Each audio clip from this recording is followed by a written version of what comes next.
അമ്മേ പരിശുദ്ധ അമ്മേ, അമ്മേ പരിശുദ്ധമേ, ദൈവമാതാവേ, കൃപാസനത്തിലൂടെ ഞങ്ങൾക്കും ഞങ്ങളുടെ ദേശത്തിനും അമ്മ മധ്യസ്ഥം തേടി തന്ന എല്ലാ അനുഗ്രഹങ്ങൾക്കും കൃപകൾക്കും ഞങ്ങളിപ്പോൾ ഹൃദയം നിറഞ്ഞ നന്ദി പറയുന്നു.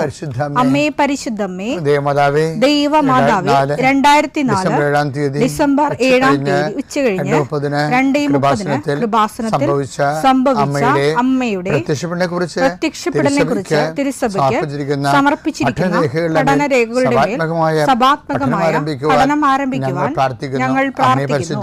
അമ്മേ പരിശുദ്ധമേ, ഭൂസ്വർലോകങ്ങളുടെ രാജ്ഞിയായ അങ്ങേയ്ക്ക് ഭൗമസംരക്ഷണത്തിനായി പ്രപഞ്ചപ്രകൃതിയെ തന്നെ തിരുസഭ പ്രതിഷ്ഠിക്കുവാൻ ഈ പ്രത്യക്ഷീകരണം വഴി ഇടയാക്കണമേ. പരിശുദ്ധമേ, ജപമാല മാതാവേ, സകല കൃപാസനം പ്രാർത്ഥനയോടും ചേർത്ത് ഞങ്ങളിപ്പോൾ പ്രാർത്ഥിക്കുന്ന ഈ കുടുംബത്തിന്റെ പ്രത്യേക നിയോഗം പറ മക്കളെ.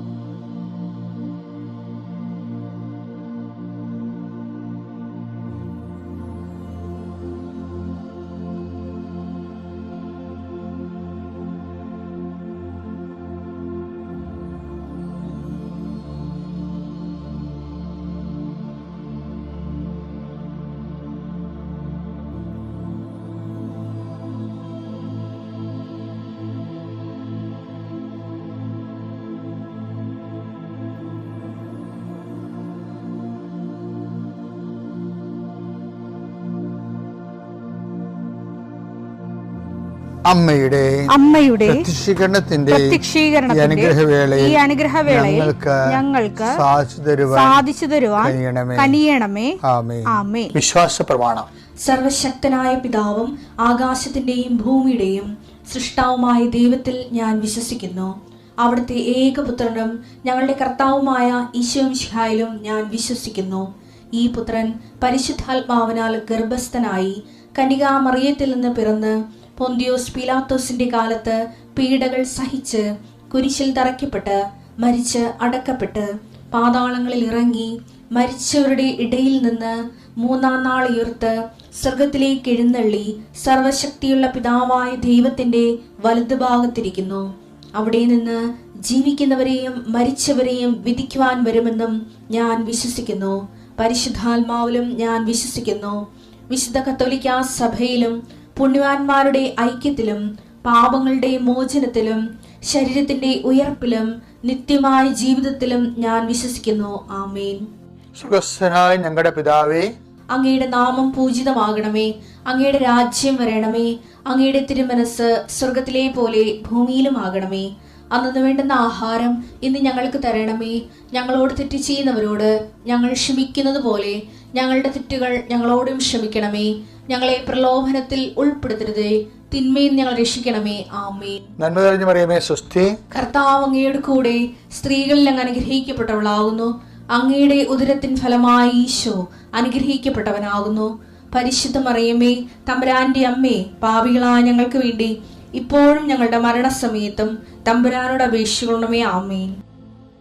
എൻ്റെ കർത്താവേ, നിന്റെ ഉന്നതമായ നാമത്തിന് സ്വസ്ഥം ചെയ്യുന്നു. കർത്താവ്, രേഖകളെ സംബന്ധിച്ച് പ്രാർത്ഥിക്കണേ ചെയ്യേ. രേഖകൾ കയ്യിലില്ലെങ്കിൽ പോലും മനസ്സുകൊണ്ട് നിങ്ങൾ ആ രേഖകൾ നിങ്ങളുടെ കയ്യിൽ ഓർക്കുക.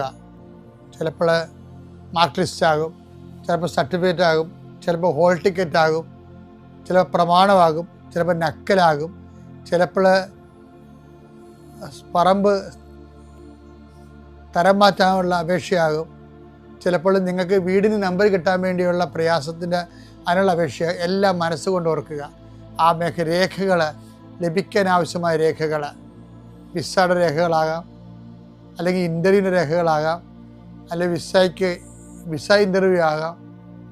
എല്ലാം രേഖകൾ മനസ്സിൽ ഓർക്കുക. നിങ്ങളുടെ ഫയലിലുള്ള മുഴുവൻ രേഖകൾ നിങ്ങൾ ആരെങ്കിലും പ്രൊഡ്യൂസ് ചെയ്യാൻ വില്ലേജ് ഓഫീസർ തൊട്ട് കളക്ടർ വരെ മന്ത്രി വരെ നിങ്ങളുടെ ഓരോരോ കമ്പനികളിൽ CEO വരെ ബോസ് വരെ സമർപ്പിക്കാനുള്ള എല്ലാ രേഖകളും മനസ്സിൽ സൂക്ഷിക്കുക. കർത്താവെ, അങ്ങയുടെ മക്കളുടെ രേഖകൾ ഞാനിന്ന് പ്രാർത്ഥിക്കുകയാണ്. ചിലർക്ക് രേഖകളില്ല, ചിലർക്ക് നഷ്ടപ്പെട്ടു, ചിലർക്ക് കിട്ടാനിരിക്കുന്നതേ ഉള്ളൂ, സമയത്ത് കിട്ടണില്ല. അങ്ങനെയുള്ള എല്ലാ രേഖകളും, ചിലർക്ക് രേഖ കൊടുക്കണില്ല, മനഃപൂർവ്വം കൊടുക്കണില്ല, കൈക്കൂലി ഇല്ലാത്തവന് കൊടുക്കണില്ല, അല്ലെങ്കിൽ അവരുടെ ആയിട്ടുള്ള വൈകല്യങ്ങളുള്ളതുകൊണ്ട് കൊടുക്കണില്ല, അല്ലെങ്കിൽ വേറെ താല്പര്യമുള്ളതുകൊണ്ട് കൊടുക്കണില്ല.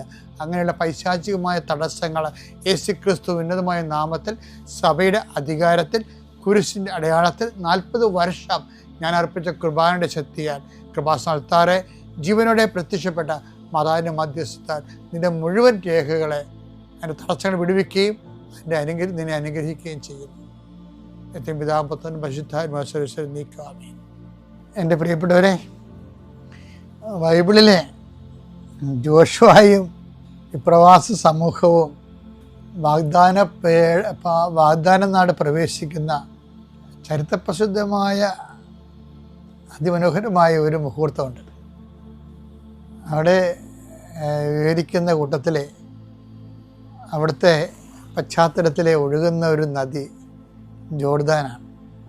ജോർദാൻ നദിയുടെ പശ്ചാത്തലത്തിലാണ് വാഗ്ദാന നാട് പ്രവേശിക്കുന്നത്. അത് വായിക്കുമ്പോൾ എനിക്ക് ഭയങ്കര സന്തോഷം വരും. എന്താണെന്നറിയാമോ? ജോർദാൻ നദി എങ്ങനെയാണ്? കൊയ്ത്തുകാലമായതിനാൽ ജോർദാൻ കരകവിഞ്ഞൊഴുകയായിരുന്നു. വാഗ്ദാന പേടകം വഹിച്ചിരുന്നവർ ജോർദാൻ നദീതീരത്തെത്തി. പേടകം വഹിച്ചിരുന്ന പുരോഹിതന്മാരുടെ പാദങ്ങൾ ജലത്തെ സ്പർശിച്ചു. കൊയ്ത്തുകാലം മുഴുവൻ ജോർദാൻ കരകവിഞ്ഞൊഴുകുക പതിവാണ്. വെള്ളത്തിന്റെ ഒഴുക്ക് നിലച്ചു. അതായത് ഈ ഒരു പശ്ചാത്തലത്തിലാണ്, അത് കൊയ്ത്തുകാലമാണ്, ജോർദാൻ കരകവിഞ്ഞൊഴുകുകയാണ്. ഈ ജോർദാൻ കരകവിഞ്ഞൊഴുകുന്ന ജോർദാൻ്റെ പശ്ചാത്തലത്തിലാണ് ഇവർ വാഗ്ദാന നാട്ടിലേക്ക് പ്രവേശിക്കുന്നത്. അത് രസമെന്ന് വെച്ചാൽ ഈ ഒരു പ്രതീകം ഇങ്ങനെ വാട്ടർ മാർക്ക് പോലെ ബൈബിളിൽ ഉടനീളമുണ്ട്. നമ്മൾ എമ്മാവുസിലേക്ക് പോയ ശിഷ്യന്മാരുടെ ഈശോ പറഞ്ഞ എന്താണ്? അതും ഈ വിപ്രവാസികൾ വാഗ്ദാനം പ്രാപിക്കുന്ന പോംവഴികളാണ്. എന്താണ്?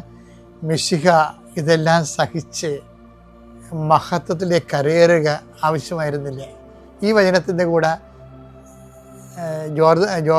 ജോർദാൻ വറ്റിച്ച് കടന്നു പോകുന്ന വാഗ്ദാന നാട്ടിലേക്ക് പോകുന്ന ആ ചരിത്ര മുഹൂർത്തമാണ് നിത്യരക്ഷക ഉപയോഗിച്ചിരിക്കുന്നത്. എന്താണ്? മിശിഹ ഇതെല്ലാം സഹിച്ച് സ്വർഗീയ ജെറുസലേമിലേക്ക് പ്രവേശിക്കുക ആവശ്യമായിരുന്നില്ല. അപ്പോൾ സഹനത്തിൻ്റെ ജോർദാൻ കടന്നാണ്. പക്ഷെ സഹനത്തിൻ്റെ ജോർദാൻ കടക്കുമ്പോഴേ ഈ ഏത് കരകവിഞ്ഞൊഴുകുന്ന ജലത്തെയും നിശ്ചലമാക്കുന്ന സംവിധാനം അവർക്കുണ്ടായിരുന്നു. അതെന്താണ്? വാഗ്ദാന പേടകം വഹിച്ച പുരോഹിതന്മാർ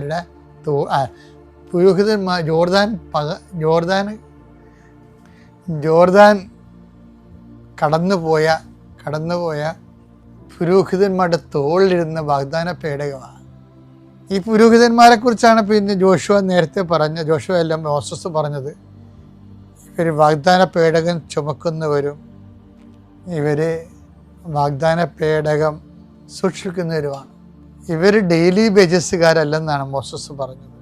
അഹ്റോൻ, നിനക്ക് ഇസ്രയേലിൽ അവകാശമില്ല, കർത്താവിനെ ചുമക്കുന്നവന് കർത്താവ് തന്നെയാണ് അവകാശം എന്നൊക്കെ പറയണില്ലേ?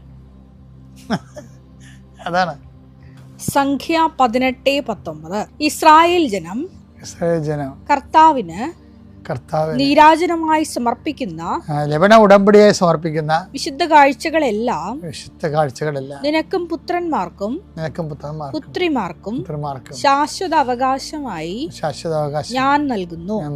കർത്താവിന്റെ സന്നിധിയിൽ നിനക്കും സന്തതികൾക്കും ഇത് എന്നേക്കും നിലനിൽക്കുന്ന അലംഘനീയമായ ഉടമ്പടിയായിരിക്കും. അതായത് കർത്താവായിരിക്കും ഇവിടെ അവകാശ ഭൂമിയിലേക്ക് പ്രവേശിക്കുമ്പോൾ അതിനു മുമ്പ് എന്താ പറയണത്? സഹനത്തിൻ്റെ ജോർദാൻ കടന്നു പോകണം. സഹനത്തിൻ്റെ ജോർദാൻ കടന്നു പോകണത് അത് വറ്റിക്കണത് എങ്ങനെയാണ്? നീ നീ നീ സമുദ്രത്തിലൂടെ നടക്കും, നീ നദിയിലൂടെ നടക്കും, നദി നിന്നെ വിഴുങ്ങത്തില്ല. ഏശയ്യ 43:2. ഏശയ്യ 43:2. സമുദ്രത്തിലൂടെ കടന്നു പോകുമ്പോൾ ഞാൻ നിന്നോട് കൂടെ ഉണ്ടായിരിക്കും. നദികൾ കടക്കുമ്പോൾ അത് നിന്നെ മുക്കിക്കളയുകയില്ല. അഗ്നിയിലൂടെ നടന്നാലും നിനക്ക് പൊള്ളലേൽക്കുകയില്ല. ജ്വാല നിന്നെ ദഹിപ്പിക്കുകയുമില്ല. ഇത് വരുന്ന വിഷയമേ, നദിയിലൂടെ കടക്കുമ്പോൾ നദി നിന്നെ മുക്കിക്കളയത്തില്ല. എന്താ കാര്യം? ഞാൻ നിന്റെ കൂടെ ഉണ്ടാകുമെന്നാണ് പറയണത്. ഞാനെന്ന് പറയുന്നത് ആരാണ്? വാഗ്ദാന പേടകമായ പഴയ, അതായത് അതാണ് ഞാൻ പറഞ്ഞില്ലേ, ബൈബിളിൻ്റെ ഓരോ താളുകളിലും കർത്താവിൻ്റെ സാന്നിധ്യം ഉറപ്പ് വരുത്തിക്കൊണ്ടും ഒരു സഹനത്തിന് നദി കർത്താവിൻ്റെ കൂടെ നടന്ന്, കർത്താവിനെ ചുമന്നുകൊണ്ട് നടന്ന് അത് വറ്റിച്ച് മിശിഹ ഇതെല്ലാം സഹിച്ച് മഹത്വത്തിലേക്ക് കരയേറേണ്ടതും ഇതെല്ലാം ഇങ്ങനെ ഇന്റർലോക്ക്ഡാണ്. ലൂക്ക 24:26. ഇത് 24:26. ക്രിസ്തു ഇതെല്ലാം സഹിച്ച് മഹത്വത്തിലേക്ക് പ്രവേശിക്കേണ്ടിയിരുന്നില്ലേ? അപ്പൊ എൻ്റെ അർത്ഥം, മിശിഹ ഇത് സഹിച്ച് കൊയ്ത്തുകാലമായിരുന്നാൽ യോർദാൻ കരകവിഞ്ഞൊഴുകി. പക്ഷേ വാഗ്ദാന പേടകം വഹിച്ച പുരോഹിതൻ കാലുകൾ നദിയിൽ ചവിട്ടിയപ്പോഴും യോർദാൻ വറ്റി. അവരെ അതാ സഹനത്തിന് നദിയുടെ അക്കരയ്ക്ക് വാഗ്ദാന നാട് പ്രാപിച്ചു എന്നാണ് പറയുന്നത്. പെസഹായുടെ ഒരു നിഴൽ രൂപങ്ങൾ ഇങ്ങനെ മുഴുവൻ, പെസഹ നിഴലില്ലാത്ത, വാട്ടർമാർക്കില്ലാത്ത ബൈബിൾ ഒരു പേജ് പോലും കാണത്തില്ല. അതുകൊണ്ടാണ് ഈ അവസാന ഈശോ പറയലേ എല്ലാം പൂർത്തിയായെന്ന്. അത് പറഞ്ഞ് നമ്മുടെ കണ്ണ് നിറഞ്ഞു പോകും. ബൈബിൾ അറിയാവുന്നതിന് കണ്ണ് നിറയും. കാര്യം എന്തൊക്കെയാണ് പൂർത്തിയായെന്നറിയാമല്ലോ. പഴയ ബൈബിളിൻ്റെ ഓരോ പേജുകളിലും പെസഹായുടെ വാട്ടർമാർക്ക്, ജലമുദ്ര കിടപ്പുണ്ട്. എല്ലാം എഴുതപ്പെട്ടിരിക്കണത് എന്തിനാ? എല്ലാം എഴുതപ്പെട്ടിരിക്കുന്നത് ക്രിസ്തുവിന് വേണ്ടിയും ക്രിസ്തുവിൻ്റെ രക്ഷാകര പദ്ധതിക്ക് വേണ്ടിയും അതിൻ്റെ പരിപൂർണമായ വിജയമാകുന്ന സ്വർഗീയ ജസേമിലേക്ക് മനുഷ്യരാശിയുടെ കൂടെ പ്രവേശിക്കാൻ വേണ്ടിയാണ്. അതിനുവേണ്ടിയുള്ള നടപടിക്രമങ്ങളുടെ മർമ്മപ്രധാനത്തെ ഭാഗമാണ് കുരിശുമരണം. ആ കുരിശുമരണത്തിന് 5 മിനിറ്റ് മുമ്പ് ഈശോ പറയും, it is accomplished. Every page, wherever it is stated that Jesus is the Redeemer, it is accomplished. എവിടെയാണ് കർത്താവ് രക്ഷകനാണെന്ന് ഏറ്റു പറഞ്ഞിരിക്കുന്നതും അതിൻ്റെ ബിംബങ്ങൾ, അതിൻ്റെ നാടക രൂപങ്ങൾ, അതിൻ്റെ കഥാരൂപങ്ങൾ, അതിൻ്റെ കവിതാ പ്രേരങ്ങൾ, അതിൻ്റെ വ്യാഖ്യാനങ്ങൾ, അതിൻ്റെ പ്രമേയങ്ങൾ, അതിൻ്റെ ഉപന്യാസങ്ങൾ, എല്ലാം ഇതെല്ലാം തന്നെയല്ലേ ബൈബിള്. മിശിഹ ഇതെല്ലാം സഹിച്ച് മഹത്വത്തിലേക്ക് കരയേറേണ്ടത് ആവശ്യമായിരുന്നില്ലേ? രക്ഷ അതിൻ്റെ എല്ലാ അർത്ഥങ്ങളോടും കൂടി നമ്മൾ അനുഭവിക്കുന്നതിന് വേണ്ടിയാണ് പള്ളികളിലെല്ലാം കുരിശിൻ്റെ വഴിയും നഗരി കാണിക്കലും. ഒരു വായനയുടെ അപ്പുറത്ത്, അല്ലെങ്കിൽ കുറേ പാട്ടുകളുടെ അപ്പുറത്ത് എന്തുകൊണ്ടാണ് സഭയിൽ നഗരി കാണിക്കലും അതുപോലെ തന്നെ കാല് കഴുകലും അപ്പം അന്ത്യത്താഴ ബലിയും ഇതെല്ലാം ഒരു സിംഗിൾ ഫങ്ഷനാണ്. ഇതെല്ലാം അവസാനിക്കുന്ന ഒറ്റ വാക്കിലാണ്, ഇറ്റ് ഈസ് അക്ലംപിസ്റ്റ്. ഇത് മാത്രമല്ല സിംഗിൾ ഫങ്ഷൻ. ബൈബിൾ ഇത് ആരംഭിച്ചത് തൊട്ട് അവസാനം വരെ എല്ലാം ഒരു യൂണിറ്റാണ്.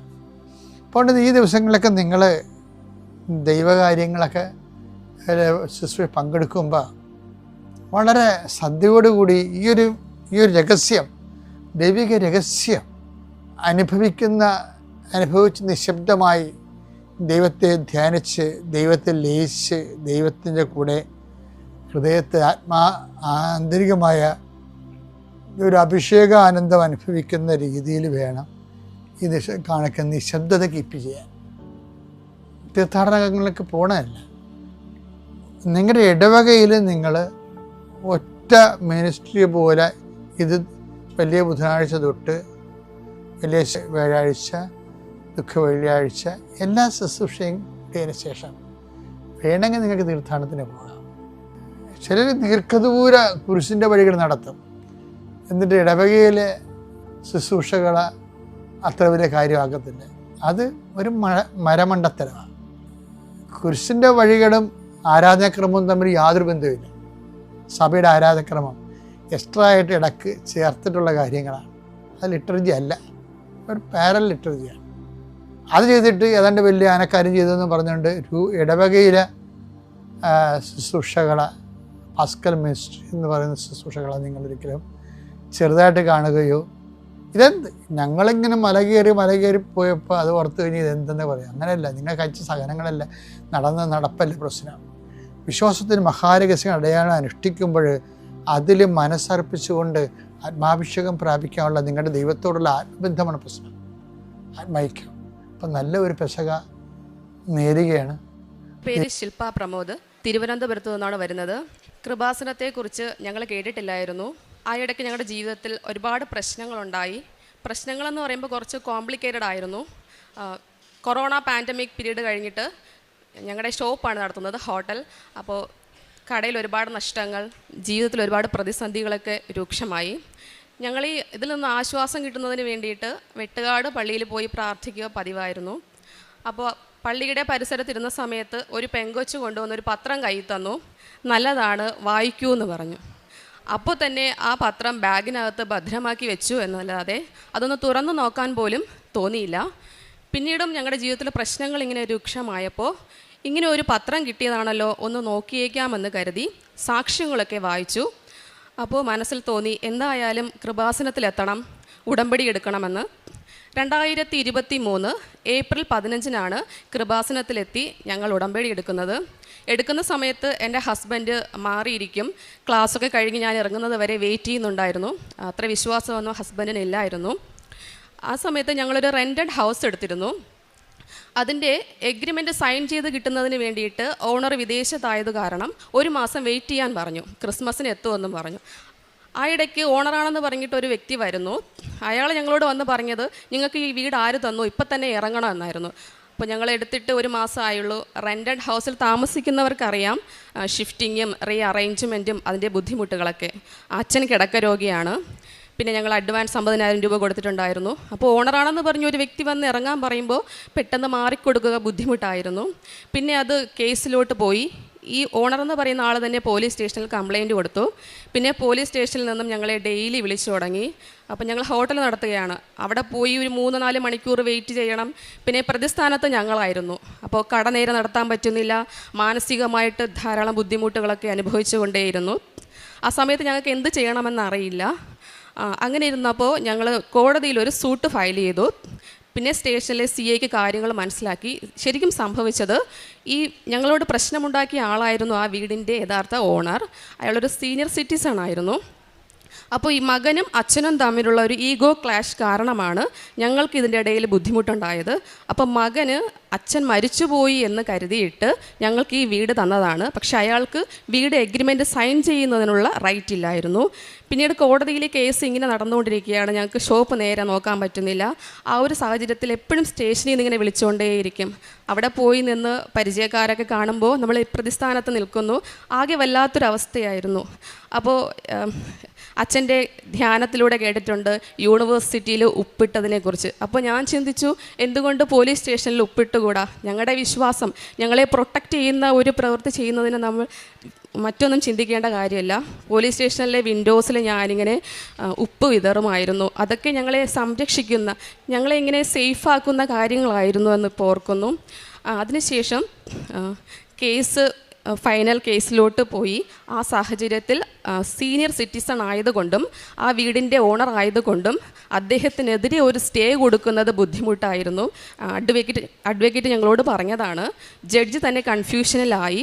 ആ സമയത്ത് അവരുടെ അപ്പീലിൽ തന്നെ ഞങ്ങൾക്ക് അനുകൂലമാകുന്ന വിധത്തിലുള്ള ഒരു പോയിൻ്റ് കിട്ടുകയും അങ്ങനെ യഥാർത്ഥ ഓണറിനെതിരെ സ്റ്റേ വരികയും 1.5 വർഷത്തോളം ഞങ്ങൾക്കവിടെ താമസിക്കാനും സാധിച്ചു. ആ പ്രശ്നങ്ങളൊക്കെ സോൾവായി. പിന്നെ രണ്ടാമത്തെ ഉടമ്പടി എന്ന് പറയുന്നത് ഞങ്ങളുടെ ഫിനാൻഷ്യൽ പ്രോബ്ലം കാരണം, ഈ കൊറോണ പാൻഡമിക് പീരീഡിൻ്റെ നഷ്ടങ്ങൾ കാരണം റെൻറ്റ് കൊടുക്കുന്നതിൽ ഒരു 2 ലക്ഷം രൂപയോളം ഞങ്ങൾക്ക് പെൻഡിങ് ആയി. പിന്നെ കട തുടർന്ന് കൊണ്ടുപോകുന്നതിന് ബുദ്ധിമുട്ടായി. ആ സാഹചര്യത്തിൽ ലോണിന് അപ്ലൈ ചെയ്തിട്ട് 3 മാസമായിട്ടും യാതൊരു റിപ്ലൈ ഉണ്ടായിരുന്നില്ല. ഓരോ ഡോക്യുമെൻറ്റ്സ് അവർ ചോദിക്കുന്നുണ്ടെങ്കിൽ ഞങ്ങൾ കൊടുത്തുകൊണ്ടേയിരുന്നു. ഉടമ്പടി എടുത്ത് 3ാമത്തെ പുതുക്കലായ സമയത്താണ് ഞങ്ങൾക്കത് സാങ്ഷൻ ആവുന്നത്. അപ്പോൾ ഞങ്ങൾക്കറിയാം ഈ ലോണ് മിക്കവാറും ഓഡിറ്റിൻ്റെ സമയമായപ്പോൾ മാനേജർ വിളിച്ചിട്ട് പറഞ്ഞു, ഇന്ന് ഈവനിങ്ങിൽ 4 മണിക്ക് വർക്കിംഗ് ക്യാപിറ്റൽ എന്ന രീതിയിൽ 50,000 രൂപ നിങ്ങൾ ഡെപ്പോസിറ്റ് ചെയ്താൽ മാത്രമേ ഞങ്ങളുടെ ലോണ് സാങ്ഷൻ ആവുകയുള്ളൂ. അതിൻ്റെ കൂടെ ഞങ്ങളൊരു ഇലക്ട്രിക് വെഹിക്കിളും കൂടെ അറ്റാച്ച് ചെയ്തിട്ടുണ്ടായിരുന്നു ഡെലിവറിക്ക് വേണ്ടിയിട്ട്. പക്ഷേ ഞങ്ങൾക്കറിയാം നാളെ ഓഡിറ്റാണ്, അപ്പോൾ ക്യാൻസലായി പോകും. ഞങ്ങൾ ഓടി നടക്കുന്നുണ്ട് 50,000 രൂപ ഡെപ്പോസിറ്റ് ചെയ്യുന്നതിന്, പക്ഷേ കിട്ടിയില്ല. 4 മണി ആയ സമയത്ത് ഞങ്ങൾക്ക് ഒരാൾ ഗൂഗിൾ പേയിൽ 50,000 രൂപ ഇട്ട് തരികയും അപ്പോൾ തന്നെ ഞങ്ങൾ സെൻഡ് ചെയ്ത് ഞങ്ങൾക്ക് ലോൺ സാങ്ഷൻ ആവുകയും ചെയ്തു. പക്ഷേ ഇത് ചെയ്ത് കഴിഞ്ഞപ്പോൾ ഞങ്ങൾക്കറിയാം മാതാവ് ചെയ്ത വലിയ അത്ഭുതമാണ്. അപ്പോൾ മാതാവിനോട് വിശ്വസ്തത നമ്മളും പുലർത്തേണ്ടതുണ്ട്. അപ്പോൾ നേരത്തെ ഇട്ട നേർച്ച തന്നെ നിറവേറ്റണം. ആ ഇലക്ട്രിക് വെഹിക്കിളിൽ തന്നെ മാതാവിൻ്റെ അടുത്ത് ആദ്യം വരണമെന്ന് നേരത്തെ നേർന്നു പോയതാണ്. ഇലക്ട്രിക് വെഹിക്കിൾ ഉപയോഗിക്കുന്നവർക്കറിയാം, ഒരു തിരുവനന്തപുരത്ത് നിന്നും ആലപ്പുഴ വരെ ഒരു ആക്റ്റീവ ഇലക്ട്രിക് എങ്ങനെ ഓടിച്ചു വരുമെന്ന്.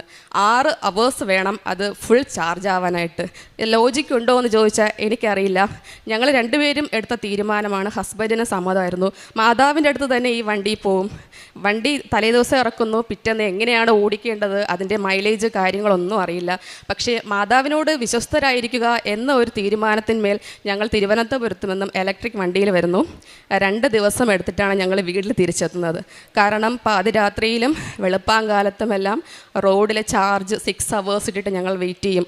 പക്ഷേ വളരെ സന്തോഷത്തോടു കൂടിയാണ്. ഒരിക്കലും ഒരു അലച്ചിലോ ബുദ്ധിമുട്ടുകളോ കുഞ്ഞും ഉണ്ടായിരുന്നു, അവനും തോന്നിയില്ല. അത്രത്തോളം മാതാവ് ചെയ്തു തന്ന അത്ഭുതത്തിന് പകരമായിട്ട് നമ്മളെ കൊണ്ട് പറ്റുന്ന കുഞ്ഞു കാര്യങ്ങളെങ്കിലും ചെയ്യണ്ടേ എന്നതായിരുന്നു ഞങ്ങളുടെ രണ്ടുപേരുടെയും മനസ്സിൽ. അടുത്തതായിട്ട് പറയാനുള്ളത്, ഒരുപാട് ഇൻ്റർവ്യൂവിന് അറ്റൻഡ് ചെയ്യുമായിരുന്നു, ഹയർ സെക്കൻഡറിയും ഹൈസ്കൂളിലും. പക്ഷേ അപ്പോഴെല്ലാം നമുക്ക് എലിജിബിലിറ്റി സർട്ടിഫിക്കറ്റ് കൂടുതലുണ്ടെങ്കിലേ സ്കോർ ചെയ്യാൻ പറ്റുള്ളൂ.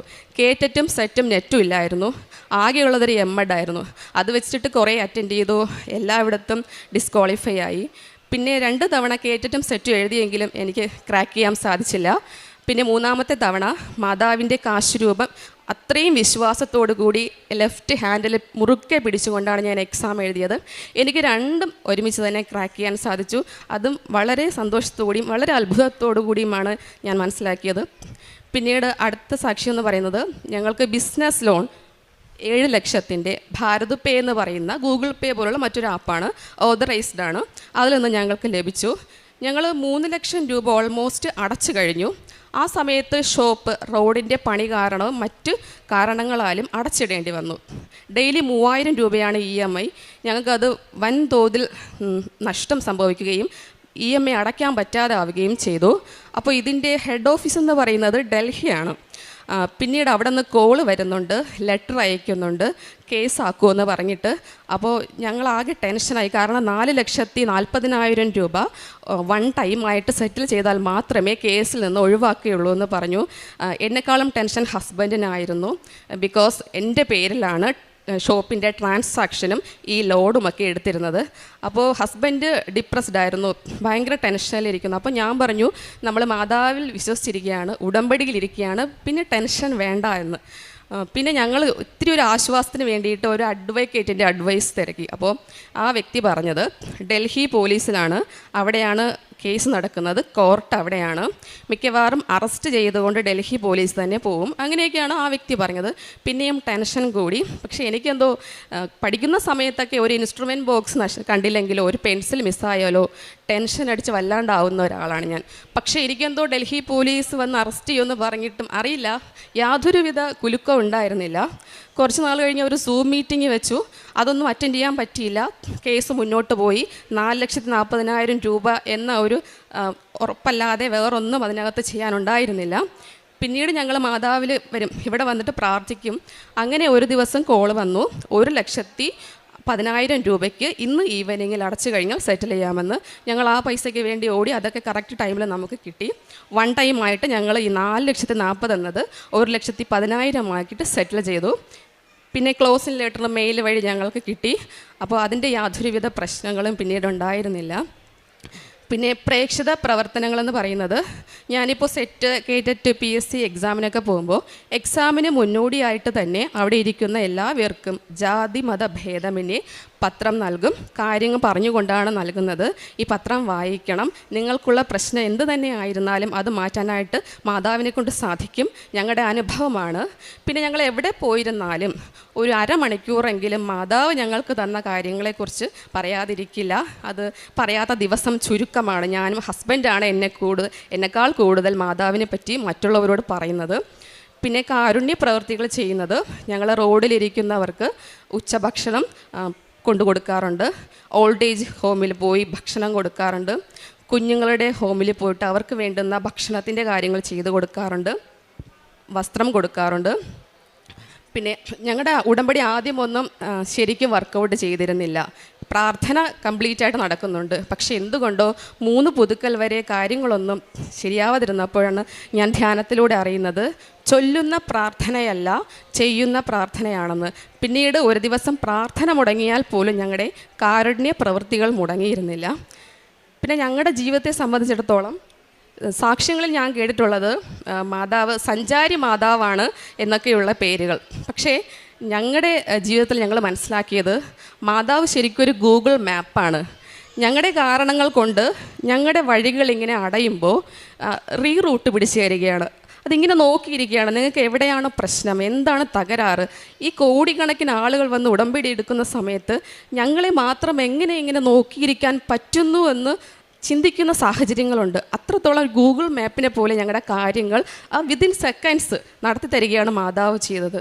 കൂടാതെ ചെറുതും വലുതുമായിട്ടുള്ള ഇനിയും പറഞ്ഞാൽ തീരാത്തത്ര ധാരാളം കാര്യങ്ങൾ, അനുഗ്രഹങ്ങൾ, അത്ഭുതങ്ങൾ മാതാവ് ഞങ്ങളുടെ ജീവിതത്തിൽ തന്നുകൊണ്ടേയിരിക്കുന്നു. ഇത്രയും അധികം അനുഗ്രഹങ്ങളും അത്ഭുതങ്ങളും നൽകിയ പരിശുദ്ധ മാതാവിനും ഈശോയ്ക്കും 1000 നന്ദി രേഖപ്പെടുത്തുന്നു. പുറപ്പാട് 23:20. ഇതാ ഒരു ദൂതനെ നിനക്ക് മുൻപേ ഞാൻ അയക്കുന്നു, അവൻ നിൻ്റെ വഴിയിൽ നിന്നെ കാത്തുകൊള്ളും, ഞാൻ ഒരുക്കിയിരിക്കുന്ന സ്ഥലത്തേക്ക് നിന്നെ കൊണ്ടുവരികയും ചെയ്യും. ശില്പ പ്രമോദ് എന്ന ഈ സഹോദരി തൻ്റെ ഉടമ്പടി ജീവിതത്തിലെ വളരെ ദൈവാനുഭവമുള്ള സാക്ഷ്യങ്ങളാണ് നമ്മോട് പങ്കുവച്ചത്. സാമ്പത്തിക മേഖലകളിൽ കടന്നുപോയ വലിയ തകർച്ചകൾ, പ്രതിസന്ധികൾ, ഉത്തരമില്ലാത്ത, കയ്യിൽ പണമില്ലാത്ത ഏറെ സാഹചര്യങ്ങൾ, അവിടെയൊക്കെയും അമ്മ മാതാവ് എങ്ങനെ കുടുംബത്തെ കാത്തു, അപകടങ്ങളിൽ നിന്ന് സംരക്ഷിച്ചു, സ്വസ്ഥതയോടുകൂടി ജീവിക്കുവാൻ സഹായിച്ചുവെന്ന് വാക്കുകളിലൂടെ സാക്ഷ്യപ്പെടുത്തുകയായിരുന്നു. മകൾ ആ സാക്ഷ്യം തുടങ്ങിയതാണ് ഈ സാക്ഷ്യത്തിൻ്റെ മർമ്മം. അതായത് ഒരു വഴി കാണാതെ ജീവിതം ആകെ തരിപ്പണമായി എവിടെ ആശ്രയിക്കുമെന്നറിയാതെ അലയുന്ന നാളുകളിൽ ഒരു പള്ളിയുടെ അകത്ത് വെച്ച് കൃപാസനം പത്രം കിട്ടുന്നുവെന്ന്. നമ്മളെ ഓരോരുത്തരെയും ഉടമ്പടി എടുക്കുന്ന മക്കളെ ലോകത്തിലേക്ക് ഈ കൃപാസന മാതാവ് ദൂതരായി അയക്കുകയാണ്. അമ്മയുടെ സ്നേഹത്തിൻ്റെ ദൂതർ, അമ്മയുടെ ആത്മധൈര്യത്തിൻ്റെ ദൂതർ, അമ്മയുടെ പ്രത്യാശ പകരുന്ന ജീവിതത്തിൻ്റെ ദൂതരായി നമ്മളെ അയക്കുകയാണ്. ആ ദൂതിനൊപ്പം നമുക്ക് കൈമാറുന്നതാണ് കൃപാസന പത്രം. കാരണം നമുക്ക് സ്വയമേവ സംസാരിക്കുവാൻ ശക്തി കുറവാണെങ്കിൽ, നമുക്ക് ദൈവിക കാര്യങ്ങളിൽ അറിവ് കുറവാണെങ്കിൽ, അതിലൊട്ടും കുറവില്ലാതെ ദൈവം ഇന്നും പ്രവർത്തിക്കുന്നു, ദൈവം ഇന്നും കാത്തിരിക്കുന്നു, ദൈവം ഇന്നും സ്നേഹിക്കുന്നു, ദൈവം ഇന്നും ഇടപെടുന്നു എന്ന് നമ്മളിലൂടെ മറ്റനേകർക്ക് സാക്ഷ്യമാകുവാൻ വേണ്ടി നമുക്കൊരു കൃപാസനം പത്രം തന്നു വിടുകയാണ്. നാം ഇത് ഏറ്റവും സ്നേഹത്തോടുകൂടി പ്രാർത്ഥനയോടുകൂടി കൈമാറുമ്പോൾ നമ്മൾ പോലും അറിയാതെ അവരൊക്കെയും അമ്മയെ തേടിയെത്തുകയും അവർ ഒരു പുതിയ ജീവിതം തുടങ്ങുകയുമാണ്. ഒരുപക്ഷെ ഇവർക്ക് കൈമാറിയ കൃപാസനം പത്രം കൈമാറിയ വ്യക്തി അറിയുന്നില്ല ഇന്ന് അവരിവിടെ ഇത്ര വലിയ ജീവിതാനുഭവങ്ങളോടുകൂടി സാക്ഷ്യപ്പെടുത്തുന്നത്. ഓരോ മാസവും നമ്മൾ കൃപാസനം പത്രം ഒത്തിരി പേർക്ക് കൈമാറുന്നുണ്ട്. ഒരുപക്ഷെ കൈമാറുന്ന വ്യക്തികളെയോ മുഖങ്ങളെയോ പോലും നമുക്ക് ഓർമ്മയിലില്ല. നാം അത് ഓരോ തവണയും ഇങ്ങനെ കൈമാറി പോകുന്നുണ്ട്. ഈ വലിയ ചെയിൻ, വലിയ ചങ്ങല, ഇത് വലിയ നെറ്റ്വർക്കായി തീരുകയാണ്. മകൾ പറഞ്ഞു, ഗൂഗിൾ മാപ്പിൽ ഒരു കാര്യം നാം കണ്ടെത്തുന്നത് പോലെ നമ്മുടെ ജീവിതാവസ്ഥ കണ്ടെത്തിക്കൊണ്ട് അമ്മ അപ്പോൾ ഇടപെട്ട് കോടിക്കണക്കിന് മക്കളെടുത്ത ഉടമ്പടികളിൽ നിന്ന് നമ്മുടെ പ്രത്യേകമായ വിഷയത്തെ അഡ്രസ്സ് ചെയ്ത് സമാധാനം നൽകുന്നത് പോലെ നാം കൈമാറുന്ന ഒരു കൃപാസനം പത്രത്തിലൂടെ ഏത് വ്യക്തിയാണെങ്കിലും, എത്ര കഠിനഹൃദയനാണെങ്കിലും, എത്ര വിശ്വാസമില്ലാത്തവരാണെങ്കിലും അവരുടെ ഒരു ആപത്ത് സമയത്ത് ആശ്രയിക്കുവാൻ എനിക്കൊരു അമ്മയുണ്ട് എന്ന വലിയൊരു പ്രതീക്ഷ നാം ഇതിലൂടെ കൈമാറുന്നുണ്ട്. അതുകൊണ്ട് നാം ഒരിക്കലും കരുതരുത് പ്രേക്ഷിത പ്രവർത്തനം ചെറുതാണെന്ന്. പ്രേക്ഷിത പ്രവർത്തനം എങ്ങനെയെങ്കിലും ചെയ്യേണ്ടതാണെന്ന്, അതിന് നമുക്ക് ആത്മാർത്ഥതയുണ്ടോ? ഉടമ്പടി കത്തിക്കൊണ്ടിരിക്കും, അനേകർ ദൈവനാമത്തെ മഹത്വപ്പെടുത്തിക്കൊണ്ടിരിക്കും. ഈ കുടുംബത്തിന് ലഭിച്ച അനുഗ്രഹങ്ങൾക്ക് അമ്മ മാതാവിനും തിരുക്കുമാരനും നന്ദി പറഞ്ഞുകൊണ്ട് അമ്മയുടെ നല്ല പ്രേക്ഷിതരായി നമ്മെ ഓരോരുത്തരെയും ഓരോ ദിവസവും നയിക്കണമേ എന്ന് പ്രാർത്ഥിക്കാം. കരങ്ങളടിച്ച് ഈ സാക്ഷ്യം സമർപ്പിക്കാം. അമ്മേ കൃപാസനം പ്രസാദപര മാതാവേ, സഞ്ചാരി മാതാവേ, അമ്മയുടെ സാക്ഷിയാക്കി എന്നെ ഉയർത്തിയതിന് ഞാൻ നന്ദി പറയുന്നു. 12 ഉടമ്പടി എടുത്തിട്ടുണ്ട് ഞാൻ. പക്ഷേ ആൾത്തരയിൽ ആദ്യമായിട്ടാണ് ഞാൻ സാക്ഷ്യം പറയുന്നത്. അതിന് ക്ഷമിക്കണം, മാപ്പ് തരണം എനിക്ക് താമസിച്ചതിന്. എൻ്റെ പേര് ആനന്ദവല്ലി. ഞാൻ ഗുജറാത്തിൽ നിന്ന് വരുന്നു. ഞങ്ങൾക്കവിടെ ബിസിനസ്സാണ്. പൊല്യൂഷൻ കൺട്രോൾ എക്യുപ്മെൻറ്റ്സ് എന്ന് പറയുന്ന കാര്യമാണ് ഉണ്ടാക്കുന്നത്. ഞാനും എൻ്റെ ഹസ്ബൻഡും കൂടെ ആദ്യമായിട്ട് വന്നാണ് ഇവിടെ ഉടമ്പടി എടുക്കുന്നത്. 2019 ഏപ്രിൽ മാസം 17-ാം തീയതി വന്ന് ഞങ്ങൾ ഇവിടെ ഉടമ്പടി എടുത്തു. ഉടമ്പടി നിബന്ധനകളെല്ലാം നല്ലതുപോലെ പാലിച്ച് മുമ്പോട്ട് പോയി. ഞങ്ങൾ തിരിച്ച് ഗുജറാത്തിൽ പോയി. 3 മാസം കഴിഞ്ഞ് തിരിച്ചു വന്നപ്പം ഹൈന്ദവർക്ക് ഉടമ്പടി എടുക്കാൻ പറ്റില്ല എന്ന് സിസ്റ്റർ പറഞ്ഞു. അത് കാരണം ഉടമ്പടി പുതുക്കാതെ തിരിച്ചു പോയി. അത് കഴിഞ്ഞ ഉടനെ കോവിഡ് വന്ന് കമ്പനികൾക്കുമൊക്കെ വലിയ പ്രശ്നങ്ങളായി. 3 മാസത്തോളം കമ്പനിയെല്ലാം അടച്ചിടേണ്ടി വന്നു, ഗവൺമെൻറ് സ്ഥാപനങ്ങളും എല്ലാം. എന്നിട്ടും ഞങ്ങളുടെ സ്റ്റാഫിനൊക്കെ സാലറി കൊടുത്തുകൊണ്ട് തന്നെ ഇരുന്നു. ഇത്രയും മാസങ്ങളും നല്ലതായിട്ട് പോയിക്കൊണ്ടിരുന്ന കമ്പനിയാണ്. അത് 2018-17 എനിക്ക് തോന്നുന്നു ബെസ്റ്റ് ബിസിനസ്മെൻ എന്നുള്ള അവാർഡ് എൻ്റെ ഹസ്ബൻഡിന് കിട്ടി. ഡൽഹിയിൽ പോയി ഞങ്ങളത് വാങ്ങിച്ചിരുന്നു. അങ്ങനെ ഞങ്ങളുടെ കമ്പനി നല്ലതുപോലെ മുമ്പോട്ട് പോയിക്കൊണ്ടിരിക്കുകയായിരുന്നു. ആ സമയത്ത് നിർഭാഗ്യവശാൽ എൻ്റെ ഹസ്ബൻഡിന് അറ്റാക്ക് വന്ന് മരിച്ചുപോയി. ഞാനും എൻ്റെ മകനും മാത്രമേ ഉള്ളൂ. പിന്നെ അവനും ഞങ്ങളുടെ ജോയിൻറ്റ് ഫാമിലിയിലാണ്, ജോയിൻറ്റ് ബിസിനസ്സാണ് ഞങ്ങൾ ചെയ്തുകൊണ്ടിരിക്കുന്നത്. മോനും ഇത്ര വലിയ അതിനെപ്പറ്റിയുള്ള ഇതില്ലായിരുന്നു. ഞാനും മോനും കമ്പനിയിലിരുന്നുള്ള ജോലിയും ഹസ്ബൻഡ് വെളിയിൽ പോയി ടെക്നിക്കലും അങ്ങനെയുള്ള ഓർഡർ പിടിക്കുകയും അതൊക്കെയായിരുന്നു എൻ്റെ ഹസ്ബൻഡിൻ്റെ ജോലി, അതായിരുന്നു.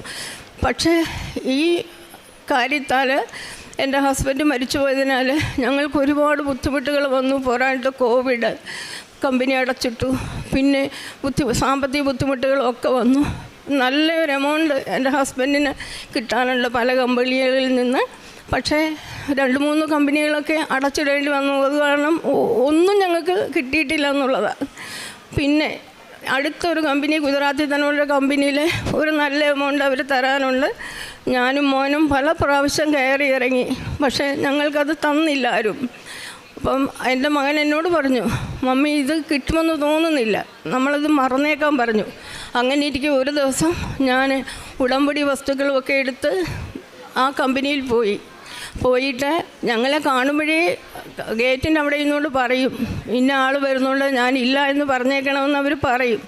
പക്ഷേ ആ ദിവസം അവിടുത്തെ സ്റ്റാഫിനെ കണ്ട് ഞാൻ ചോദിച്ചപ്പോൾ ഓണർ ഉണ്ടെന്ന് പറഞ്ഞു. ഞാൻ പോയി ഓണറിനെ കണ്ടു. അദ്ദേഹം ഒന്നും പറഞ്ഞില്ല. പിറ്റേ ദിവസം എനിക്ക് കിട്ടാനുള്ളതിൻ്റെ പകുതി രൂപ ചെക്കായിട്ട് എനിക്ക് തരികയും ചെയ്തു. അമ്മയും ഈശോയും മേടിച്ചു തന്നതാണിത്, അല്ലാതെ ഞങ്ങൾക്കത് കിട്ടാൻ ഒരു നിവൃത്തിയുമില്ല. അങ്ങനെയാണ് കമ്പനിയിലെ കാര്യങ്ങൾ, ഇതൊക്കെയാണ്. പിന്നെ കമ്പനിയിലെ സ്റ്റാഫുകൾ, അവരെ എൻ്റെ ഹസ്ബൻഡ് മരിച്ചതിന് ശേഷം ഒത്തിരി ദ്രോഹങ്ങൾ ഞങ്ങളുടെ കമ്പനിക്ക് വേണ്ടി ചെയ്തു. അവരെല്ലാം കൂടെ ഒറ്റക്കെട്ടായി നിന്ന് കമ്പനിയിലെ ഓർഡറുകളൊക്കെ വാങ്ങിച്ച് പ്രത്യേകം ചെയ്യാൻ തുടങ്ങി. അങ്ങനെ ഞങ്ങൾക്ക് കമ്പനിയിൽ ഓർഡർ കിട്ടാതായി. പക്ഷേ ഈശോയും അമ്മയും ഞാൻ മുറുക്കി പിടിച്ചുകൊണ്ടിരുന്നു. അമ്മയെ ഞങ്ങൾക്ക് പഴയതുപോലെ തന്നെ, എൻ്റെ ഹസ്ബൻഡ് ഉള്ളതുപോലെ തന്നെ എല്ലാ ഓർഡറുകളും ഞങ്ങൾക്ക് കിട്ടണമേ എന്ന് പ്രാർത്ഥിച്ചു. പക്ഷേ ചില ഓർഡറുകളൊക്കെ ഞങ്ങൾക്ക് കിട്ടി, ചിലതൊക്കെ മറ്റുള്ളവരെ തട്ടിക്കൊണ്ടുപോയെങ്കിലും ഞങ്ങൾക്ക് കിട്ടാനുള്ളത് അമ്മ തരുന്നു. ഇപ്പോഴും ഓർഡറുകൾ കിട്ടുന്നുണ്ട്. എൻ്റെ മോനാണ് ഇതൊക്കെ നോക്കി നടത്തുന്നത്. 3 മാസം കൂടുമ്പോൾ ഞാനിവിടെ വരും ഉടമ്പടി പുതുക്കാൻ. ആ കൂട്ടത്തിൽ നാട്ടിൽ വന്ന് കുറച്ച് ദിവസം നിന്നിട്ട് പോകും. ഇപ്പം 2 ദിവസത്തേക്കും ഗുജറാത്തിലോട്ട് പോകണം. അതുകൊണ്ട് ഞാൻ ഇതെല്ലാം പറയാമെന്ന് വിചാരിച്ചത്. എൻ്റെ ഹസ്ബൻഡാണ് നല്ലൊരു മനുഷ്യൻ എന്ന് പറഞ്ഞാൽ ആരുടെയും ദുഃഖം താങ്ങാനായിട്ട് പറ്റത്തില്ല. അങ്ങനെ ഗുജറാത്തിലുള്ള ഒരു ഫാമിലിയുടെ ഒരു കൂട്ടുകാരൻ്റെ മകളുടെ കല്യാണം ഭംഗിയായി നടത്തി കൊടുത്തു. അതിലൊക്കെ ഒത്തിരി കാര്യങ്ങളുണ്ട്. പിന്നെ അവരെടുത്ത ലോണുകളെല്ലാം അതെല്ലാം വേണ്ടാന്ന് വെക്കുകയും ചെയ്തു. അങ്ങനത്തെ ഒരു മനസ്സുള്ള മനുഷ്യനാണ്. എല്ലാ നല്ല കാര്യങ്ങളും ചെയ്യാറുണ്ട്. പിന്നെ ഒരുപാട് അമ്മയുടെ നല്ല നല്ല അനുഗ്രഹങ്ങളുള്ളതുകൊണ്ട് എപ്പം പോയാലും അമ്മയും ഈശോയെയും മുറുകെ പിടിച്ചുകൊണ്ടാണ് പോകാറുള്ളത്. അമ്മയുടെ കൃപയാൽ ഞങ്ങൾ നടന്നു പോകുന്നു. അങ്ങനെ എല്ലാ കാര്യങ്ങളും അമ്മയ്ക്കറിയും. ഈശോയും അമ്മയും ഞങ്ങളുടെ കൂടെ ഉള്ളപ്പോൾ ഞങ്ങൾ എന്തിനു പേടിക്കുന്നു? ഇതാണ് ഞാൻ മനസ്സിൽ വിചാരിച്ചിരിക്കുന്ന കാര്യങ്ങളെല്ലാം. കമ്പനി ഇപ്പോഴും നടന്നു പോകുന്നുണ്ട്. ഓൾ ഓവർ ഇന്ത്യയിലുള്ള വർക്കുകൾ കിട്ടുന്നുണ്ട്. മോനാണ് ഇതെല്ലാം നോക്കി നടത്തുന്നത്. ഞാനതിനോട് സപ്പോർട്ട് ചെയ്യുന്നതേ ഉള്ളൂ. കമ്പനി എൻ്റെ പേരിലാണ്, പ്രൊപ്പറേറ്റർഷിപ്പാണ്, ഞാനാണ് കമ്പനി നടത്തുന്നത്. അങ്ങനെ ഹസ്ബൻഡ് ഉള്ളതുപോലുള്ള ഇതില്ലായെങ്കിലും ഒരുമാതിരിയൊക്കെ നടക്കുന്നു. അങ്ങനെ പറയാൻ പറ്റത്തുള്ളൂ.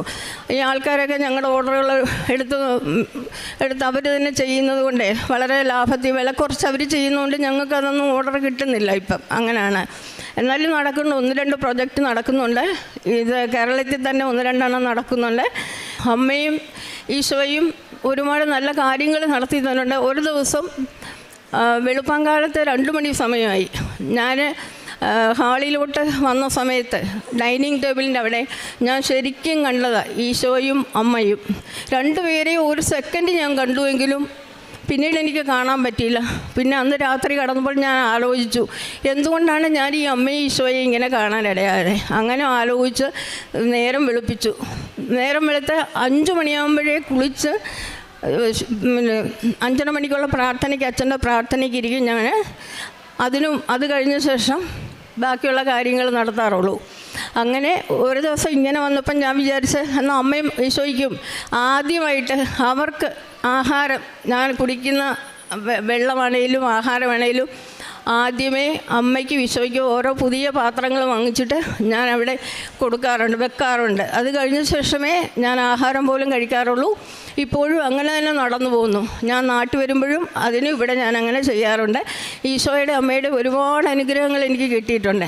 കാരണം മെഴുകുതിരി കത്തിച്ച് വെക്കുമ്പോൾ ഈശോയെയും അമ്മയെയും കാണാറുണ്ട്. കൂടാതെ തിരുഹൃദയം മിക്കവാറും കാണാറുണ്ട്. ഇത് ഞങ്ങൾക്കൊരു ഗ്രൂപ്പുണ്ട്, 60 പേരുണ്ട് അതിനകത്ത്. സഞ്ചാരി മാതാവ് എന്ന ഗ്രൂപ്പാണ്. അതിൽ അഡ്മിൻ പ്രസന്ന എന്ന് പറഞ്ഞൊരു കുട്ടിയാണ്. ഞാൻ അവർക്ക് എല്ലാ കാര്യങ്ങളും ഇങ്ങനെ എനിക്ക് അത്ഭുതങ്ങൾ കാണുമ്പം ഞാൻ എല്ലാം അവർക്ക് ഫോർവേഡ് ചെയ്ത് കൊടുക്കാറുണ്ട്. അവർ പറഞ്ഞു അമ്മയുടെ കൂടെ ഉണ്ട്, ഈശോയും അമ്മയും അമ്മയുടെ കൂടെ ഉണ്ട്. അല്ലെങ്കിൽ ഞാൻ എൻ്റെ ഹസ്ബൻഡ് പോയിട്ടും ഇത്രയും ഞാൻ നല്ല രീതിയിൽ എങ്ങനെ മുമ്പോട്ട് പോകുന്നു. എല്ലാവരും വന്ന് ചോദിക്കും ഇനി എങ്ങനെ നിങ്ങൾ മുമ്പോട്ട് പോകുമെന്ന്. പക്ഷേ ഞാൻ പറയും ഈശോയും അമ്മയും എൻ്റെ കൂടെ ഉള്ളത് കൊണ്ടാണ് ഞാൻ ഇത് കൊണ്ട് നടക്കുന്നതെന്ന്. പിന്നീട് ഒരുപാട് അത്ഭുതങ്ങൾ പ്രവർത്തിച്ചു തന്നിട്ടുണ്ട്. ഹസ്ബൻഡ് മരിച്ചതിന് ശേഷം എൻ്റെ തലമുടി മുഴുവനും ഊരിപ്പോയി, മൊട്ടയായി. എല്ലാവരും കാണുന്നൊരു അയ്യോ ചേച്ചിയുടെ മുടി എങ്ങനെ പോയി, അല്ലെ അമ്മയുടെ മുടി എന്താ ഇങ്ങനെയെന്ന് പറഞ്ഞു. പക്ഷേ അമ്മയുടെ പ്രത്യക്ഷീകരണത്തിൻ്റെ ഈ വയസ്സിലും 70 വയസ്സായി എനിക്ക്. ഈ വയസ്സിലും ഞാൻ ഇങ്ങനെ അമ്മയുടെ ആ ഉടമ്പടി തൈലം പുരട്ടിയാണ് എനിക്ക് ഇത്രയും മുടി വന്നത്. അറിയാമോ, ഒട്ടും മുടിയില്ലായിരുന്നു, ഞാൻ മൊട്ടയായിരുന്നതാണ്. എനിക്ക് അമ്മ തന്നതാണ് ഈ മുടി, രണ്ടാമത് തന്നതാണ് ഈ മുടി. അങ്ങനെയുള്ള ഒരുപാട് സാക്ഷ്യങ്ങൾ എനിക്ക് പറയാനുണ്ട്. കാരുണ്യ പ്രവർത്തികളെന്ന് പറഞ്ഞാൽ ഞാൻ വണ്ടാനം മെഡിക്കൽ കോളേജിൽ പോകുമായിരുന്നു. പോയി പത്രം കൊടുക്കാൻ പോകും. ഉടമ്പടി തൈലം വെച്ച് പ്രാർത്ഥിച്ചിട്ടാണ് പത്രം കൊടുക്കാറുള്ളത്. പിന്നെ എന്നെക്കൊണ്ട് കഴിയുന്ന രീതിയിൽ അവർക്കുള്ള സഹായങ്ങളും ചെയ്യാറുണ്ട്. ചില ആൾക്കാരൊക്കെ എന്നെ കാണുമ്പം പറയും അമ്മേ മേളിൽ എമർജൻസി വാർഡിൽ അവരെന്നെ കൊണ്ടുപോയിട്ട് പിന്നെ കാശ് രൂപ ഉപ്പ് അങ്ങനെയുള്ള സാധനങ്ങൾ ഞാൻ കൊണ്ടുപോകാറുണ്ട്. ഇതെല്ലാം ഞാൻ കൊടുക്കും. അവർക്ക് കൊടുത്ത് അവർ പറയും പ്രാർത്ഥിക്കാൻ പറയും. അവരുടെ തലയിൽ കൈവച്ച് പ്രാർത്ഥിക്കും, സുഖപ്പെടുമെന്ന് അവർ പറയാറുണ്ട്. ചിലരൊക്കെ എനിക്ക് ഫോൺ ചെയ്തും പറയും അമ്മയുടെ പ്രാർത്ഥന കൊണ്ട് സുഖപ്പെട്ടു എന്ന്. ഞാനല്ല, എൻ്റെ ഈശോയും അമ്മയാണ് അവരെ സുഖപ്പെടുത്തിയെന്ന് ഞാൻ അവരോട് പറയാറുണ്ട്. പിന്നെ ഇവിടെ ആലപ്പുഴ പുന്നപ്ര എന്ന് പറഞ്ഞ ശാന്തിഭവൻ എന്ന് പറഞ്ഞ ഒരു സ്ഥലമുണ്ട്. അവിടെ എല്ലാ മാസവും ഞങ്ങളെ കൊണ്ട് കഴിയുന്ന രീതിയിലുള്ള പൈസ ഓൺലൈനായിട്ട് ഇട്ട് കൊടുക്കാറുണ്ട്. പിന്നെ എൻ്റെ ഹസ്ബൻഡിൻ്റെ ആണ്ട് വരുമ്പോൾ ഒരു ദിവസത്തെ അവിടുത്തെ ആഹാരത്തിനുള്ള പൈസ തലേ ദിവസമേ കൊണ്ടു കൊടുക്കും. അവരതെല്ലാം ആക്കിയിട്ട് ഞങ്ങളെ അറിയിക്കും. ഞാനും മകനും കുടുംബവും അവിടെ പോയിരുന്ന് അവർക്ക് വിളമ്പി കൊടുത്തിട്ട് അവരുടെ കൂടെ തന്നെയാണ് ഞങ്ങൾ ആഹാരം കഴിക്കാറുള്ളത്. അങ്ങനെ ഇതൊക്കെ നല്ല കാര്യങ്ങളൊക്കെ ചെയ്യാറുണ്ട്.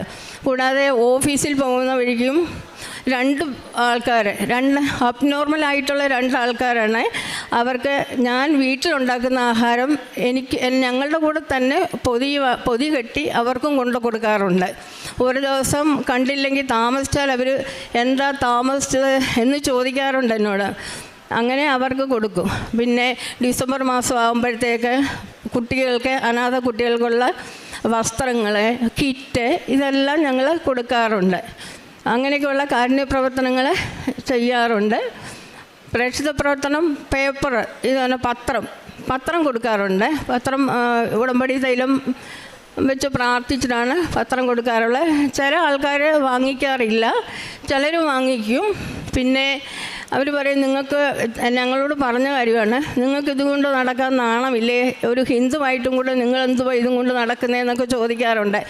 ഞാൻ പറയും, അപ്പോഴും പറയുന്നത് അമ്മയോട് ഈശോയോടും, അമ്മയെ അവർ പറയുന്നതിന് അവരോട് ക്ഷമിക്കണമെന്ന് പറഞ്ഞ് വേണ്ടെങ്കിൽ വേണ്ട, ബാക്കിയുള്ളവർക്ക് കൊടുക്കും. ചില ആൾക്കാരൊക്കെ 1, 2, 3 ഒക്കെ പത്രം വാങ്ങിച്ച് കൊണ്ടുപോകാറുണ്ട്. ചിലർ വാങ്ങിക്കാറുമില്ല. പക്ഷേ അന്ന് അമ്മയെ സാക്ഷ്യപ്പെടുത്തിയാണല്ലോ നമ്മളീ കൊടുക്കുന്നതൊക്കെ. അങ്ങനെ പിന്നെ ഫിലിപ്പി 4:19 എന്നുള്ള തിരുവചനം, എൻ്റെ ദൈവം തൻ്റെ മഹത്വത്തിൻ്റെ സമ്പന്നതയിൽ നിന്ന് യേശുക്രിസ്തു വഴി നിങ്ങൾക്ക് ആവശ്യമുള്ളതെല്ലാം നൽകും. അതുപോലെ ഞങ്ങൾക്ക് എല്ലാ കാര്യങ്ങളും എൻ്റെ അമ്മയും ഈശോയും നടത്തി തരുന്നുണ്ട്. ഇത്രയുമാണ് എനിക്ക് പറയാനുള്ളത്. ഇനി വലിയ വലിയ സാക്ഷ്യങ്ങളുണ്ട്, ഒരുപാടുണ്ട്. പക്ഷെ ഞങ്ങളുടെ ഗ്രൂപ്പിലുണ്ട് ജപമാല, അഖണ്ഡ ജപമാല, ഇങ്ങനെയുള്ള കാര്യങ്ങളൊക്കെ ചെയ്യാറുണ്ട്. 3 മണി മുതൽ 11 മണി വരെ ഗ്രൂപ്പിൽ ഉണ്ട്. 11 മണിക്ക് കുരിശിൻ്റെ വഴി ചൊല്ലിയാണ് അവസാനിപ്പിക്കുന്നത്. ദിവസവും ഉണ്ട്, ഈ കാര്യങ്ങളൊക്കെ ഉണ്ട്. അത് പ്രസന്ന എന്ന് പറഞ്ഞൊരു ആളാണ് ഇതിൻ്റെ അഡ്മിനായിട്ടുള്ളത്.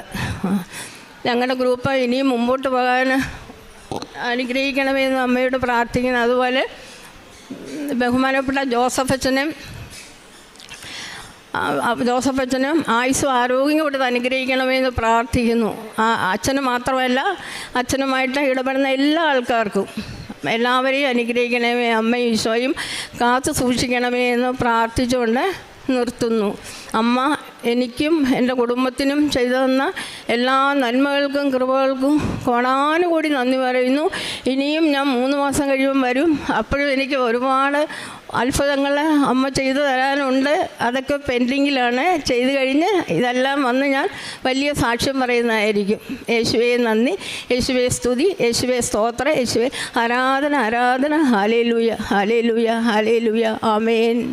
നിയമാവർത്തന പുസ്തകം 28-ാം അധ്യായം 3 മുതൽ 5 വരെയുള്ള തിരുവചനങ്ങൾ. നഗരത്തിലും വയലിലും നീ അനുഗ്രഹീതനായിരിക്കും. നിന്റെ സന്തതികളും വിളവുകളും മൃഗങ്ങളും കന്നുകാലിക്കൂട്ടവും ആട്ടിൻപറ്റവും അനുഗ്രഹിക്കപ്പെടും. നിന്റെ അപ്പക്കുട്ടയും മാവു കുഴയ്ക്കുന്ന കലവും അനുഗ്രഹിക്കപ്പെടും. സകല പ്രവൃത്തികളിലും നീ അനുഗ്രഹീതനായിരിക്കും. ആനന്ദവല്ലി നായർ എന്ന ഈ സഹോദരിയുടെ പ്രത്യക്ഷീകരണ സാക്ഷ്യം.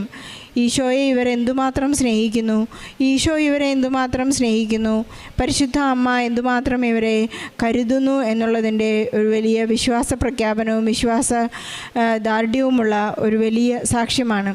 സമയച്ചുരുക്കത്തിൻ്റെ അമ്മ ഇവരുടെ സങ്കടങ്ങളിൽ, തകർച്ചകളിൽ, ഒറ്റപ്പെടുത്തലിലെല്ലാം അമ്മ എങ്ങനെയാണ് ഇവരോട് ഒപ്പം നിന്ന് സഞ്ചാരി മാതാവ് ഇവരുടെ കുടുംബത്തിലേക്ക് കടന്നു ചെന്ന് ഇവരെ സമയാസമയങ്ങളിൽ കൈപിടിച്ച് നടത്തിയത് എന്നുള്ളതിൻ്റെ വലിയ ഏറ്റുപറച്ചിലായിരുന്നു.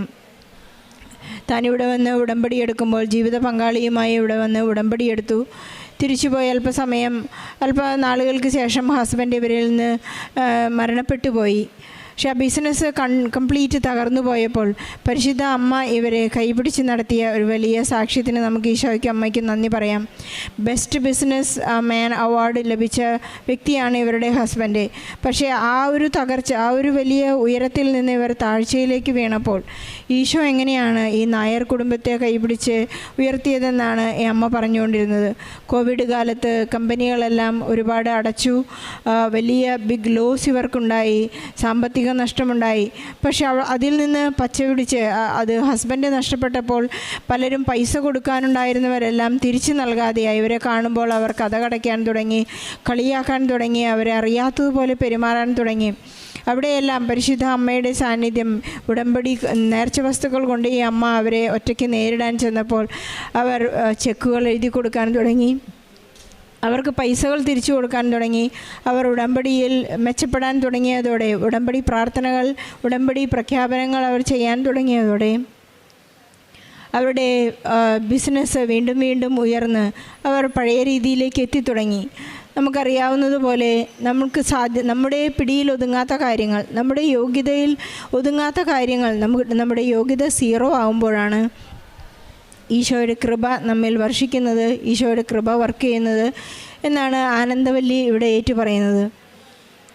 ഈശോയും മാതാവും അവർക്ക് പ്രത്യക്ഷപ്പെട്ട ഒരു ജീവിതാനുഭവം, അതുപോലെ ഒരു ബൈലാറ്ററൽ അഗ്രിമെൻ്റ്, ബൈലാറ്ററൽ റിലേഷൻഷിപ്പ് ഇന്ന് ആനന്ദവല്ലി അനുഭവിക്കുകയാണ്. എപ്പോഴെല്ലാം താൻ ഭക്ഷണം കഴിക്കുന്നുവോ, എപ്പോഴെല്ലാം താൻ ഒരു കപ്പ് കാപ്പി കുടിക്കുന്നുവോ, അപ്പോഴെല്ലാം ഈശോയ്ക്കും മാതാവിനും വേണ്ടി വിളമ്പി വെച്ചതിന് ശേഷമാണ് 3 പേർ കൂടിയാണ് ഇന്ന് ആഹാരം കഴിക്കുന്നത്. അതാണ് അച്ഛൻ പറയുന്ന ബൈലാറ്ററൽ എഗ്രിമെൻ്റ് എന്ന് പറയുന്നത്. ഞാൻ എന്തുമാത്രം ഭക്ഷണം കഴിക്കണം, ഞാൻ എന്തുമാത്രം ആർക്ക് എന്തെല്ലാം കൊടുക്കണം, ഞാൻ ആർക്ക് പത്രം കൊടുക്കണം, ഞാൻ ആർക്ക് ചാരിറ്റി ചെയ്യണം എന്നെല്ലാം ഈശോയോടുള്ള വളരെ വലിയ കൺസെൻറ്റോടു കൂടിയാണ് ഇന്ന് ആനന്ദവല്ലി എല്ലാം ചെയ്തുകൊണ്ടിരിക്കുന്നത്. ആ ഉടമ്പടിയുടെ ബന്ധം എത്രമാത്രം ആത്മീയമാണ്, എത്രമാത്രം ഭൗതികമാണ് എന്നെല്ലാം ഈ ആനന്ദവല്ലി ഇന്ന് അനുഭവിച്ചുകൊണ്ടിരിക്കുകയാണ്. സഞ്ചാരി മാതാവ് എന്ന ഗ്രൂപ്പിൽ വളരെ കൃത്യമായി, വളരെ സജീവമായി അവരുടെ പ്രാർത്ഥനകളെല്ലാം അവസാനിക്കുമ്പോൾ, അതുപോലെ തന്നെ ഇവരെന്തെല്ലാം പ്രാർത്ഥിച്ചുവോ അതെല്ലാം മറ്റുള്ളവർക്ക് ലഭിച്ചതിൻ്റെ വലിയ, തനിക്ക് തന്നെ കിട്ടിയതിൻ്റെ 70ാമത്തെ വയസ്സിൽ ഹസ്ബൻഡ് നഷ്ടപ്പെട്ടപ്പോൾ എല്ലാം മുടിയും കൊഴിഞ്ഞുപോയി. ആ ഡിപ്രഷനിൽ, ടെൻഷനിൽ എല്ലാം ഇവർക്ക് മുടി പോലും കൊഴിഞ്ഞു പോയപ്പോൾ പരിശുദ്ധ അമ്മയുടെ മധ്യസ്ഥതയിൽ, പരിശുദ്ധ അമ്മയുടെ തൈലം പൂശിക്കൊണ്ടാണ് അമ്മയ്ക്ക് ഇത്രയും നീളമുള്ള മുടി നൽകി അനുഗ്രഹിച്ചിരിക്കുന്നത്. അവരുടെ ആ ഒരു ജീവിതാവസ്ഥയിൽ ആർക്കെല്ലാം അവർ ഈശോയെ കൊടുത്തുവോ അതെല്ലാം ഈശോ ആനുപാതികമായി അവർക്ക് തിരിച്ചു കൊടുക്കുകയാണ്. ഇന്ന് അവർ കൊടുക്കുന്നത് എന്തെല്ലാമാണെന്ന് പറയാൻ ആഗ്രഹിക്കുന്നില്ലെങ്കിലും ഒരുപാട് കാര്യങ്ങൾ അവർ മറ്റുള്ളവർക്ക് വേണ്ടി ചെയ്തു കൊടുക്കുന്നു. സങ്കടപ്പെടുന്നവരെ എല്ലാം കണ്ട് അറിഞ്ഞ് ഒരു കുടുംബത്തെ അമ്മ അത് പറയാൻ വിട്ടുപോയതാണ്. അവരുടെ ഒരു മീനിയൽ സ്റ്റാഫ് വളരെ സങ്കടത്തോടുകൂടെ പാവപ്പെട്ട ഒരു കുടുംബത്തിനെ 1 മാസത്തേക്കുള്ള ചെലവും 1 മാസത്തേക്കുള്ള ഗ്രോസറി ഐറ്റംസും ഈ അമ്മ ഇന്ന് അവർക്ക് കൊടുത്ത് അവരെ സഹായിക്കുന്ന ഒരു വലിയ പദ്ധതി കൂടി അമ്മ ഏറ്റെടുത്തിട്ടുണ്ട്. അങ്ങനെ ഈശോയുടെ പദ്ധതികളെല്ലാം ഏറ്റെടുത്ത് ഈശോയ്ക്ക് വേണ്ടി വലിയ കാരുണ്യപ്രവൃത്തികളും പ്രേക്ഷിത പ്രവർത്തനവും ചെയ്ത് മുന്നോട്ട് പോകുന്ന ഈ കുടുംബത്തിന് ഈശോയുടെയും പരിശുദ്ധ അമ്മയുടെ എല്ലാ അനുഗ്രഹത്തിനും നന്ദി പറഞ്ഞുകൊണ്ട് നല്ല ഒരു കയ്യടിയോടെ ഈ സാക്ഷ്യം നമുക്ക് സമർപ്പിക്കാം. ആദ്യമായി ഈശോയ്ക്കും അമ്മയ്ക്കും കോടാനുകൂടി നന്ദി പറയുന്നു. ഞാൻ കരുനാഗപ്പള്ളി, കൊല്ലം ജില്ലയിൽ നിന്ന് വരുന്നു. എൻ്റെ പേര് അനില എന്നാണ്. ഇത് എൻ്റെ മകൾ ആർച്ച, ഇത് എൻ്റെ മകൻ അർത്ഥനാഥ്. ഞാൻ ഇവിടെ വരാൻ കാരണം എൻ്റെ മോടെ വിദ്യാഭ്യാസത്തിന് വേണ്ടിയാണ്. വിദ്യാഭ്യാസത്തിന് പോകാൻ അവൾക്ക് തുടർന്ന് +2 കഴിഞ്ഞ് പഠിക്കാൻ നിവൃത്തിയില്ലാതെ ഇരിക്കുന്ന സമയത്ത് ഞാൻ ഒരുപാട് പേരെ വിളിക്കുകയും പൈസയുടെ കാര്യം പറയുകയും ചെയ്ത്. എനിക്ക് എൻ്റെ ഭർത്താവില്ല, എനിക്ക് ലോട്ടറി കച്ചവടമാണ്. അപ്പോൾ അവൾക്ക് തുടർന്ന് കാർഡിയോളജി പഠിക്കണമെന്നാണ് അവിടെ ആഗ്രഹം. അത് പഠിക്കാനുള്ള പൈസ ഇല്ലാതെ ഞാൻ ഒരുപാട് പേരെ പൈസയ്ക്ക് വേണ്ടി അങ്ങനെ ഇരുന്ന ഈ മോൻ്റെ മിസ്സിനെ വിളിച്ചപ്പോൾ മിസ്സിനോട് ഞാൻ ചോദിച്ചു, മിസ്സെ ആരെങ്കിലും സഹായിക്കുന്നവരുണ്ടോ എന്ന് ചോദിച്ചപ്പോൾ മിസ്സ് പറഞ്ഞ് ആലപ്പുഴയിൽ കൃപാസന മാതാവുണ്ട്, അമ്മ അവിടെ പോയി പ്രാർത്ഥിക്ക്, അമ്മയ്ക്ക് അമ്മയുടെ കാര്യം സാധിക്കുമെന്ന് പറഞ്ഞ്. അങ്ങനെ പിറ്റേന്ന് തന്നെ ഞാൻ ഇവിടെ വന്ന്, ഞാനും എൻ്റെ മക്കളൂടെ ഇവിടെ വന്ന് ഉടമ്പടി എടുക്കണമെന്നോ എന്തുവാ ഉടമ്പടിയെന്നോ ഒന്നും അറിഞ്ഞുകൂടാ. ഞാനിവിടെ വന്ന് പ്രാർത്ഥിക്കാൻ വന്ന് ഞാൻ അമ്മയോട് പ്രാർത്ഥിച്ച് പെട്ടെന്ന് എൻ്റെ മനസ്സിൽ പറഞ്ഞ് എന്തായാലും ഉടമ്പടി എടുത്തിട്ട് വീട്ടിൽ പോകാം എന്ന് പറഞ്ഞു. അങ്ങനെ ഞാൻ ഇവിടെ വന്ന് അമ്മയോട് ഉടമ്പടി എടുത്തിട്ട് രാത്രി 8:30 ആയി ഞാൻ വീട്ടിൽ ചെന്ന് ഞാൻ ഡ്രസ്സ് ഇതെല്ലാം കഴിഞ്ഞ് അങ്ങോട്ട് കിടന്ന ഒരു കോള് വരുന്നു. ഒരാൾ എനിക്ക് സഹായിക്കാം, എൻ്റെ മോളെ സഹായിക്കാം പഠിക്കാനെന്ന് പറഞ്ഞ്. 10,000 രൂപ രജിസ്ട്രേഷൻ ഫീസ് കൊടുക്കണം. അതുപോലും കൊടുത്ത് പഠിപ്പിക്കാൻ കഴിവില്ലായിരുന്നു. മൊത്തം ടോട്ടലി 4 ലക്ഷം രൂപ വേണം. 3 ലക്ഷം രൂപ അഡ്മിഷൻ ഫീസും എല്ലാം കൂടെ 1 ലക്ഷം രൂപ പോകുന്നതിന് ചിലവെല്ലാം വേണം. ചെന്നൈയിലാണ് പഠിക്കുന്നത്. അങ്ങനെ അയാൾ വിളിച്ച് പറഞ്ഞ് അപ്പം പിറ്റേന്ന് തന്നെ അയാൾ ആ 10,000 പൈസ കൊണ്ട് തന്ന് ഞാൻ മോൾക്ക് പോയി രജിസ്ട്രേഷൻ ചെയ്ത്. അപ്പോൾ അവിടുന്ന് രജിസ്റ്റർ ചെയ്യാൻ ചെന്നപ്പോൾ അയാൾ പറഞ്ഞ് പൈസ ഒന്നിച്ച് കെട്ടിവെക്കണമെന്ന്. അപ്പം ഞാൻ എൻ്റെ ജീവിത സാഹചര്യം അയാളോട് പറഞ്ഞ് അവിടെയും ഞാൻ ചെന്നെടുത്തും മാതാവും യേശുവപ്പൻ്റെയും ഇതിലാണ് ഞാൻ ചെന്നത്. അവിടെയും ഞാൻ കാശുരൂപമായിട്ട് ചെന്നപ്പോൾ അവിടെയും മാതാവും യേശുവപ്പനും ആയിരിക്കുന്നത്. അപ്പോൾ ഞാൻ കാര്യങ്ങൾ കരഞ്ഞ് പറഞ്ഞപ്പോൾ അയാൾ പറഞ്ഞു ഒരു കാര്യം ചെയ്യുക, അമ്മയ്ക്ക് ഞങ്ങൾ ഇത് തവണകളാക്കി തരാം, തവണ വ്യവസ്ഥയിൽ അടിച്ചാൽ മതി, വേറെ ആർക്കും ഈ പരിധി കൊടുക്കത്തില്ലെന്ന് പറഞ്ഞു. അങ്ങനെ ഞാൻ അത് ലോട്ടറി കച്ചവടം ചെയ്യുന്ന കിട്ടുന്ന പൈസയും ചിട്ടിക്കും എല്ലാം കൊടുത്ത് ഞാനത് കുറച്ച് ഒരു 70,000 രൂപ, 50,000, 30,000 അങ്ങനെ അടച്ചടച്ച് അത് 2 ലക്ഷം രൂപ എൻ്റെ മോളെ ഫീസാക്കി. അങ്ങനെ അത് മോളെ ഫീസാക്കി അവളെ പഠിക്കാൻ വിട്ട്. പോന്നന്ന് മോൾക്ക് ഹോസ്റ്റൽ ഫീസ് അടയ്ക്കാൻ എനിക്ക് നിവൃത്തിയില്ലായിരുന്നു. അങ്ങനെ ഒരുപാട് പേരുടെ വിളിച്ച് അമ്മയുടെ കാശുരൂപം വെച്ച് പ്രാർത്ഥിച്ച് ഒരുപാട് പേരോട് വിളിച്ച് പൈസ ചോദിച്ചു. പക്ഷേ പൈസ കിട്ടി. എനിക്ക് ലോട്ടറിക്കകത്ത് നല്ല പ്രൈസ് അടിക്കാൻ തുടങ്ങി. നല്ല പ്രൈസ് അടിക്കാൻ ആഴ്ച 2-3 5,000 രൂപ വീതം അടിക്കുമ്പോൾ ഞാനെനിക്ക് 60-90 ദിവസം കൊണ്ട് തീരുന്ന ചിട്ടി ഞാൻ 45 ദിവസം കൊണ്ട് തീർത്ത് അടുത്ത പൈസ മേടിക്കും, അടുത്ത പൈസ ഇടും. അങ്ങനെ ഞാൻ ചിട്ടി പിടിച്ച് എൻ്റെ മോളെ പഠിക്കാൻ അവളെ പറഞ്ഞു വിട്ട്. അവളിപ്പം കാർഡിയോളജി പഠിക്കാൻ ചെന്നൈ പഠിക്കുന്നു, നല്ല രീതിയിൽ പോകുന്നു. അടുത്ത വർഷത്തേക്കുള്ള മൊത്തം 4 വർഷമായിരുന്നു ഇത് പഠിക്കേണ്ടത്. അടുത്ത വർഷത്തേക്കുള്ള ഇതും എൻ്റെ കയ്യിൽ ഇതായി. എന്ന് വെച്ചാൽ എൻ്റെ അമ്മ മാതാവും എൻ്റെ യേശുപ്പനും അടുത്ത വർഷത്തേക്കുള്ള ഫീസിനുമുള്ള ഇതെനിക്ക് തന്നു കഴിഞ്ഞ്.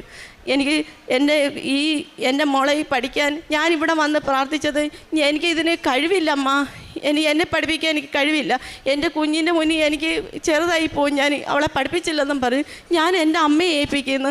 അമ്മയ്ക്ക് ഇഷ്ടമാണെങ്കിൽ അവളെ പഠിപ്പിക്കുക, അല്ലെങ്കിൽ എനിക്കിതിന് ഇതില്ല എന്ന് പറഞ്ഞാൽ ഞാൻ ഇവിടുന്ന് പോയത്. പക്ഷെ അമ്മയുടെ കാരുണ്യത്താൽ എൻ്റെ മോള് നന്നായി പഠിക്കുന്നു.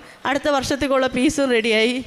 പിന്നെ എൻ്റെ അമ്മയ്ക്കും തിരുകുമാരനും കോടാനുകോടി നന്ദി പറയുന്നു. പിന്നെ അടുത്തത് എൻ്റെ രണ്ടാമത്തെ സാക്ഷ്യം എന്ന് പറഞ്ഞാൽ എൻ്റെ മോൻ സംസാരിക്കാൻ അവന് തിരിയത്തില്ലായിരുന്നു. അങ്ങനെ അവൻ സ്കൂളിൽ ചെല്ലുമ്പോൾ അവിടെ കുട്ടികൾ അവനെ കളിയാക്കും. എന്നും വന്ന് എൻ്റെ മോൻ പറയും, അമ്മ പിള്ളേരെന്നെ കളിയാക്കുന്നു, എനിക്ക് സംസാരിക്കാൻ പറ്റുന്നില്ല അമ്മ എന്ന് പറയും. അങ്ങനെ ഞാൻ കൊല്ലത്ത് ഒരു ഹോസ്പിറ്റലിൽ കൊണ്ട് കാണിച്ചു, ഗവൺമെൻറ് ഹോസ്പിറ്റലിൽ കൊണ്ട് കാണിച്ചപ്പോൾ ഡോക്ടർ പറഞ്ഞ് സർജറി ചെയ്യണമെന്ന്. ഞാൻ എന്നും എൻ്റെ ജീവിതം കഴിയുന്ന ഞാൻ അവന് സർജറി ചെയ്യാനോ ഹോസ്പിറ്റലിൽ പോകാനോ എനിക്ക് സമയമോ പൈസയോ ഇല്ലായിരുന്നു.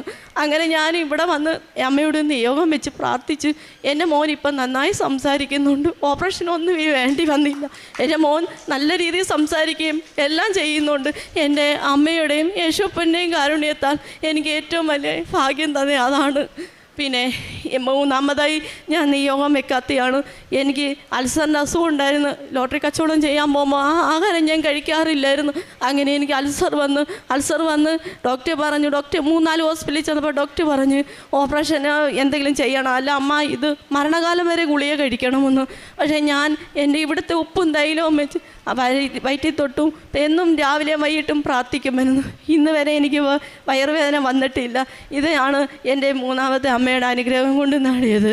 ഇത് ഇവിടെ വന്ന് ഈ സാക്ഷ്യം എടുത്തതിനകത്ത് എനിക്ക് കിട്ടിയ യേശുപ്പനും അമ്മയ്ക്കും കോടാനുകോടി നന്ദി ഞാൻ പറയുന്നു, ഈ അനുഗ്രഹം തന്നത്.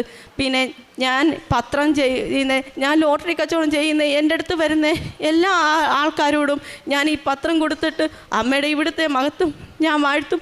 അമ്മയുടെ എല്ലാ അനുഗ്രഹങ്ങളും പറയും. നിങ്ങൾ എത്ര ദുഃഖം ഉണ്ടെങ്കിലും പോകണം. എനിക്ക് കിട്ടിയ അനുഗ്രഹങ്ങൾ ഞാൻ അവരോട് പറഞ്ഞാണ് ഈ പത്രം കൊടുക്കുന്നത്. ഓട്ടോ സ്റ്റാൻഡിലും ഹോസ്പിറ്റലിലും എല്ലായിടവും ഞാൻ ഈ പത്രം കൊടുക്കാറുണ്ട്. എല്ലാവരോടും ഞാൻ അമ്മയുടെ ഇത് പറയാനുണ്ട്. എത്ര ദുഃഖം ഉണ്ടെങ്കിലും കൃപാസന മാതാവ് കഴിയൊഴിയില്ല. പിന്നെ ഞാൻ എനിക്ക് കാരുണ്യപ്രവൃത്തി ചെയ്യാൻ കൂടുതൽ പൈസയോ ഇതൊന്നുമില്ല. എങ്കിലും ഞാൻ നടന്നു പോകുന്ന വഴികളിൽ ആരെ എവിടെ എന്ത് രോഗം വന്നോ, ആഹാരം കഴിക്കാതെയോ, അവർക്ക് സുഖമില്ലയോ, ഞാൻ എന്നെ കഴിയുന്ന സഹായം അവർക്ക് ഞാൻ കൊടുക്കും. അവർക്ക് ഞാൻ ആഹാരം വേണമെങ്കിൽ ആഹാരം മേടിച്ചു കൊടുക്കും. പൈസ കൊണ്ട് സഹായിക്കുന്നവർക്ക് പൈസ കൊടുക്കും. പിന്നെ ഞങ്ങളുടെ വീടിൻ്റെ അടുത്ത് ഒരമ്മ ചോറ് വെച്ച് കൊടുക്കുന്ന സ്ഥലമുണ്ട്. പാവങ്ങൾക്കും റോഡിൽ കൂടെ ഭിക്ഷക്കാർക്കും എല്ലാവർക്കും. ആ അമ്മയ്ക്കയുടെ കയ്യിൽ ഞാൻ പൈസ കൊണ്ട് കൊടുക്കും. എനിക്ക് പ്രൈസ് അടിക്കുമ്പോൾ ഞാൻ ഒരു വീതം അമ്മയുടെ കൊണ്ട് കൊടുക്കും. എന്നിട്ട് പറയും, അമ്മ എനിക്ക് ചോറ് വെച്ച് ഹോസ്പിറ്റലിലും മല്ലവിടവും കൊണ്ട് കൊടുക്കാൻ എനിക്ക് സമയമില്ല, അപ്പം അതിനകത്ത് അമ്മ ചോറ് വെച്ച് ഇവിടെ വരുന്നവർക്ക് കൊടുക്കാൻ പറയും. ഇതൊക്കെയാണ് എൻ്റെ കാരുണ്യ പ്രവൃത്തികൾ. പിന്നെ ഞാൻ ഇന്നും അച്ഛൻ്റെ ഇത് വായിക്കും, യൂട്യൂബ് കാണും. ഞാൻ നടന്നു പോകുന്ന വഴിയിലും അച്ഛനെ യൂട്യൂബ് ഇട്ട് ഫോണിൽ കേട്ടോണ്ടാണ് ഈ പോകുന്നതും കച്ചവടം ചെയ്യുന്നതും. ഞാൻ 5:30 എഴുന്നേറ്റ് അച്ഛനെ യൂട്യൂബ് ഫോണിൽ കാണാറുണ്ട്, പ്രാർത്ഥിക്കാറുണ്ട്. എനിക്ക് ഈ അനുഗ്രഹം തന്ന എൻ്റെ മാതാവിനും യേശുവിനും കോടാനുകോടി നന്ദി പറയുന്നു. കർത്താവ് മോശയോട് പറഞ്ഞു, നീ ആവശ്യപ്പെട്ട ഈ കാര്യവും ഞാൻ ചെയ്യും. എന്തെന്നാൽ നീ എൻ്റെ പ്രീതി നേടിയിരിക്കുന്നു, നിന്നെ എനിക്ക് നന്നായി അറിയാം. പുറപ്പാടിൻ്റെ പുസ്തകം 33-ാം അധ്യായം 17-ാം വചനമാണ്. ദൈവത്തിൻ്റെ ആഴമുള്ള ഒരു ബന്ധമാണ് ഉടമ്പടി മക്കളുടെ ജീവിതത്തിൽ നാം കേൾക്കുന്നതും കാണുന്നതും. മോശ ദൈവത്തോട് അടുത്ത് നിന്നതിനാൽ ദൈവം മോശയുടെ പ്രാർത്ഥന കേട്ടു. മരിയൻ ഉടമ്പടിയിലും ദൈവത്തോടുള്ള വ്യക്തിപരമായ ഒരു ബന്ധമാണ്, ഒരു പ്രാർത്ഥനയാണ്. ദൈവത്തെ വിശ്വസിക്കാനും അവിടുത്തെ ഇഷ്ടമനുസരിച്ച് ജീവിതം നയിക്കുവാനുമുള്ള ഒരു ആത്മീയ പദ്ധതിയാണ് ഉടമ്പടി. മരിയൻ ഉടമ്പടി ദൈവം നമ്മെ സ്വന്തമാക്കുകയാണ്. ദൈവം നമ്മെ വ്യക്തിപരമായി അറിയുകയും നമ്മുടെ വേദനകൾ, നമ്മുടെ പ്രശ്നങ്ങൾ, കുടുംബ സങ്കടങ്ങൾ, ബുദ്ധിമുട്ടുകൾ എല്ലാം ദൈവത്തിനറിയാം. ദൈവകൃപ ലഭിക്കുമ്പോൾ നമ്മുടെ ജീവിതം മാറുന്നു. വിശ്വാസത്തോടെ പ്രാർത്ഥിക്കുമ്പോൾ ദൈവം പുതിയ വഴികൾ നമുക്ക് തുറന്നു തരുന്നു. ആ വിശ്വാസത്തിലേക്ക് നമ്മളെ കൈപിടിച്ച് നയിക്കുന്നത് നമ്മുടെ അമ്മയാണ്, കൃപാസനം അമ്മ. ഉടമ്പടി ജീവിതം ദൈവത്തോടുള്ള അടുപ്പമാണ്. നീ എൻ്റെ കാഴ്ചയിൽ ജീവിക്കുന്നതിനാൽ ഞാൻ നിന്നെ കൈവിട്ടു പോവുക ഇല്ല എന്നുള്ളൊരു വാഗ്ദാനമാണ്. അങ്ങനെ ഒരു വലിയൊരു സാക്ഷ്യമാണ് അനില നമ്മളോട് സാക്ഷ്യപ്പെടുത്തിയത്. അനിലയും മക്കളും നിറഞ്ഞ ഒരു കുടുംബം. സാധാരണ ചിട്ടിവിറ്റാണ് ഈ മകൾ കുടുംബം പോറ്റുന്നത്. അങ്ങനെ ഇരിക്കുകയാണ് ജീവിത പ്രശ്നങ്ങളുടെ നടുവിൽ എങ്ങും എത്താത്ത ഒരു നിമിഷത്തിൽ വിഷമിച്ചിരിക്കുമ്പോഴാണ് ഒരു ടീച്ചർ മുഖാന്തരം കൃപാസനത്തെപ്പറ്റി കേൾക്കുകയും ഇവിടെ വന്ന് ഉടമ്പടി എടുക്കുകയും ചെയ്തത്. ഉടമ്പടി എടുത്ത ദിവസം അന്ന് തന്നെ തിരിച്ചു പോയപ്പോൾ രാത്രി 8 മണിക്ക് ഒരു ഫോൺ കോൾ വരികയാണ്. വന്ന് നിയോഗം വെച്ച് പോയതേ ഉള്ളൂ. മകൾക്ക് പഠിക്കാൻ ആഗ്രഹമുണ്ട്, പക്ഷേ സാമ്പത്തിക ബുദ്ധിമുട്ടുണ്ട്. എന്ത് ചെയ്യണം അമ്മേ എന്ന് പ്രാർത്ഥിച്ച് നിയോഗം എഴുതി പ്രാർത്ഥിച്ചിട്ടിട്ടാണ് അമ്മയുടെ സന്നിധിയിൽ നിന്ന് വീട്ടിലേക്ക് മടങ്ങിയത്. അന്ന് രാത്രി തന്നെ ഫോൺ വരികയും ഇവരോട് ഇങ്ങോട്ട് സഹായം പറയുകയായിരുന്നു. മോൾക്ക് പഠിക്കാനുള്ള ആഗ്രഹപ്രകാരം കാർഡിയോവാസ്കുലർ ടെക്നോളജി രജിസ്ട്രേഷന് വേണ്ടിയിട്ടായിരുന്നു കാശ് വേണ്ടിയിരുന്നത്, സാമ്പത്തിക സഹായം വേണ്ടിയിരുന്നത്. അന്ന് രാത്രി തന്നെയാണ് പരിശുദ്ധമ്മ ഇടപെടുത്ത്. സമയ ചുരുക്കത്തിൻ്റെ അമ്മയാണ് നമ്മുടെ കൂടെയുള്ളത്. ഉടമ്പടി എടുത്ത മക്കളുടെ കൂടെ പോകുന്ന സഞ്ചാരി മാതാവാണ്. ഈ മകൾ വീട്ടിലെത്തിയപ്പോൾ തന്നെ മകൾക്കുള്ള സഹായം പെട്ടെന്ന് തന്നെ, വളരെ പെട്ടെന്ന് തന്നെ സഞ്ചാരി മാതാവ് സമയ ചുരുക്കത്തിൻ്റെ അമ്മ ഇവർക്ക് കൊടുക്കുകയായിരുന്നു. അത് കഴിഞ്ഞ് ഈ മകൾ പറഞ്ഞതുപോലെ പെട്ടെന്നുള്ള 3 ലക്ഷം രൂപ എവിടെ നിന്ന് വന്നു എന്ന് മകൾക്കറിയില്ല. കാരണം അതത്രയും പെട്ടെന്നാണ് പരിശുദ്ധ അമ്മ എങ്ങനെയോ ഇടപെട്ട്. ഇത്രയും നാളും ലോട്ടറി കച്ചവടം ഉണ്ടായിരുന്നു, പക്ഷെങ്കിൽ അന്നത്തെ ദിവസം പിന്നെ ഉടമ്പടി എടുത്തതിന് ശേഷം ലോട്ടറി കച്ചവടം നല്ലതുപോലെ നടക്കുകയും നല്ലൊരു പ്രോഫിറ്റ് കിട്ടുകയും ചെയ്യുകയും പിന്നീട് ഈ വർഷത്തിന് മാത്രമല്ല അടുത്ത വർഷത്തേക്കുള്ള ഫീസ് റെഡിയാക്കി തരികയും ചെയ്തു എന്നാണ് ഈ മകൾ സാക്ഷ്യപ്പെടുത്തുന്നത്. നിരാശയോടെ വരുന്ന മക്കളെ, കണ്ണീരോടെ വരുന്ന മക്കളെ വെറും കൈയോടെ തിരിച്ചു അയക്കില്ല നമ്മുടെ പരിശുദ്ധ അമ്മ. ഈ മകളുടെ സാക്ഷ്യത്തിൽ സമയ ചുരുക്കത്തിന് അമ്മയോടാണ് പ്രാർത്ഥിച്ച് നിയോഗം വെച്ചത്. അതുപോലെ തന്നെ അമ്മ എല്ലാ കാര്യവും ഏറ്റെടുക്കുകയായിരുന്നു. പിന്നീടാണ് മകന് സംസാരിക്കാനുള്ള ബുദ്ധിമുട്ടുകൾ. ട്രീറ്റ്മെൻറ്റ് ഹോസ്പിറ്റലിൽ പോയപ്പോൾ സ്ലോ ആണ്, ടൈം ചെയ്യും, പിന്നെ സർജറി വേണമെന്നൊക്കെയാണ് ഹോസ്പിറ്റലിൽ പറഞ്ഞിരുന്നത്. കാരണം നാക്കിൻ്റെ അടിയിലുള്ള ഒരു കെട്ടുണ്ട്, അത് സർജറി ചെയ്ത് മാറ്റണമെന്നാണ് പറഞ്ഞിരുന്നത്. പക്ഷെങ്കിൽ അവിടെയും ഈ മകൾ വിശ്വാസത്തോടെ കണ്ണീരോടെ പ്രാർത്ഥിച്ച് ഉടമ്പടി തൈലം തേച്ചപ്പോഴാണ് ഈ മകന് സൗഖ്യം ലഭിക്കുകയും പിന്നീട് സംസാരിക്കാനുള്ള ആ കഴിവ് ലഭിക്കുകയും ചെയ്തത്. അതും ഈശോയുടെയും അമ്മയുടെയും ഒരു വലിയ അനുഗ്രഹമായിട്ടാണ് ഇവർ സാക്ഷ്യപ്പെടുത്തുന്നത്. സർജറി കൂടാതെ തന്നെ ഉടമ്പടി വസ്തുക്കൾ വിശ്വാസ പ്രമാണം ചൊല്ലി ഉപയോഗിച്ചതിൻ്റെ ഫലമായിട്ട് ഇന്ന് ഈ മകന് പ്രത്യക്ഷീകരണത്തിൻ്റെ സാക്ഷിയായിട്ട് പരിശുദ്ധ അമ്മയുടെ സന്നിധിയിൽ വന്നിരിക്കുന്നത്. പിന്നീടുണ്ടായിരുന്ന അൾസർ എന്നുള്ള അസുഖമായിരുന്നു.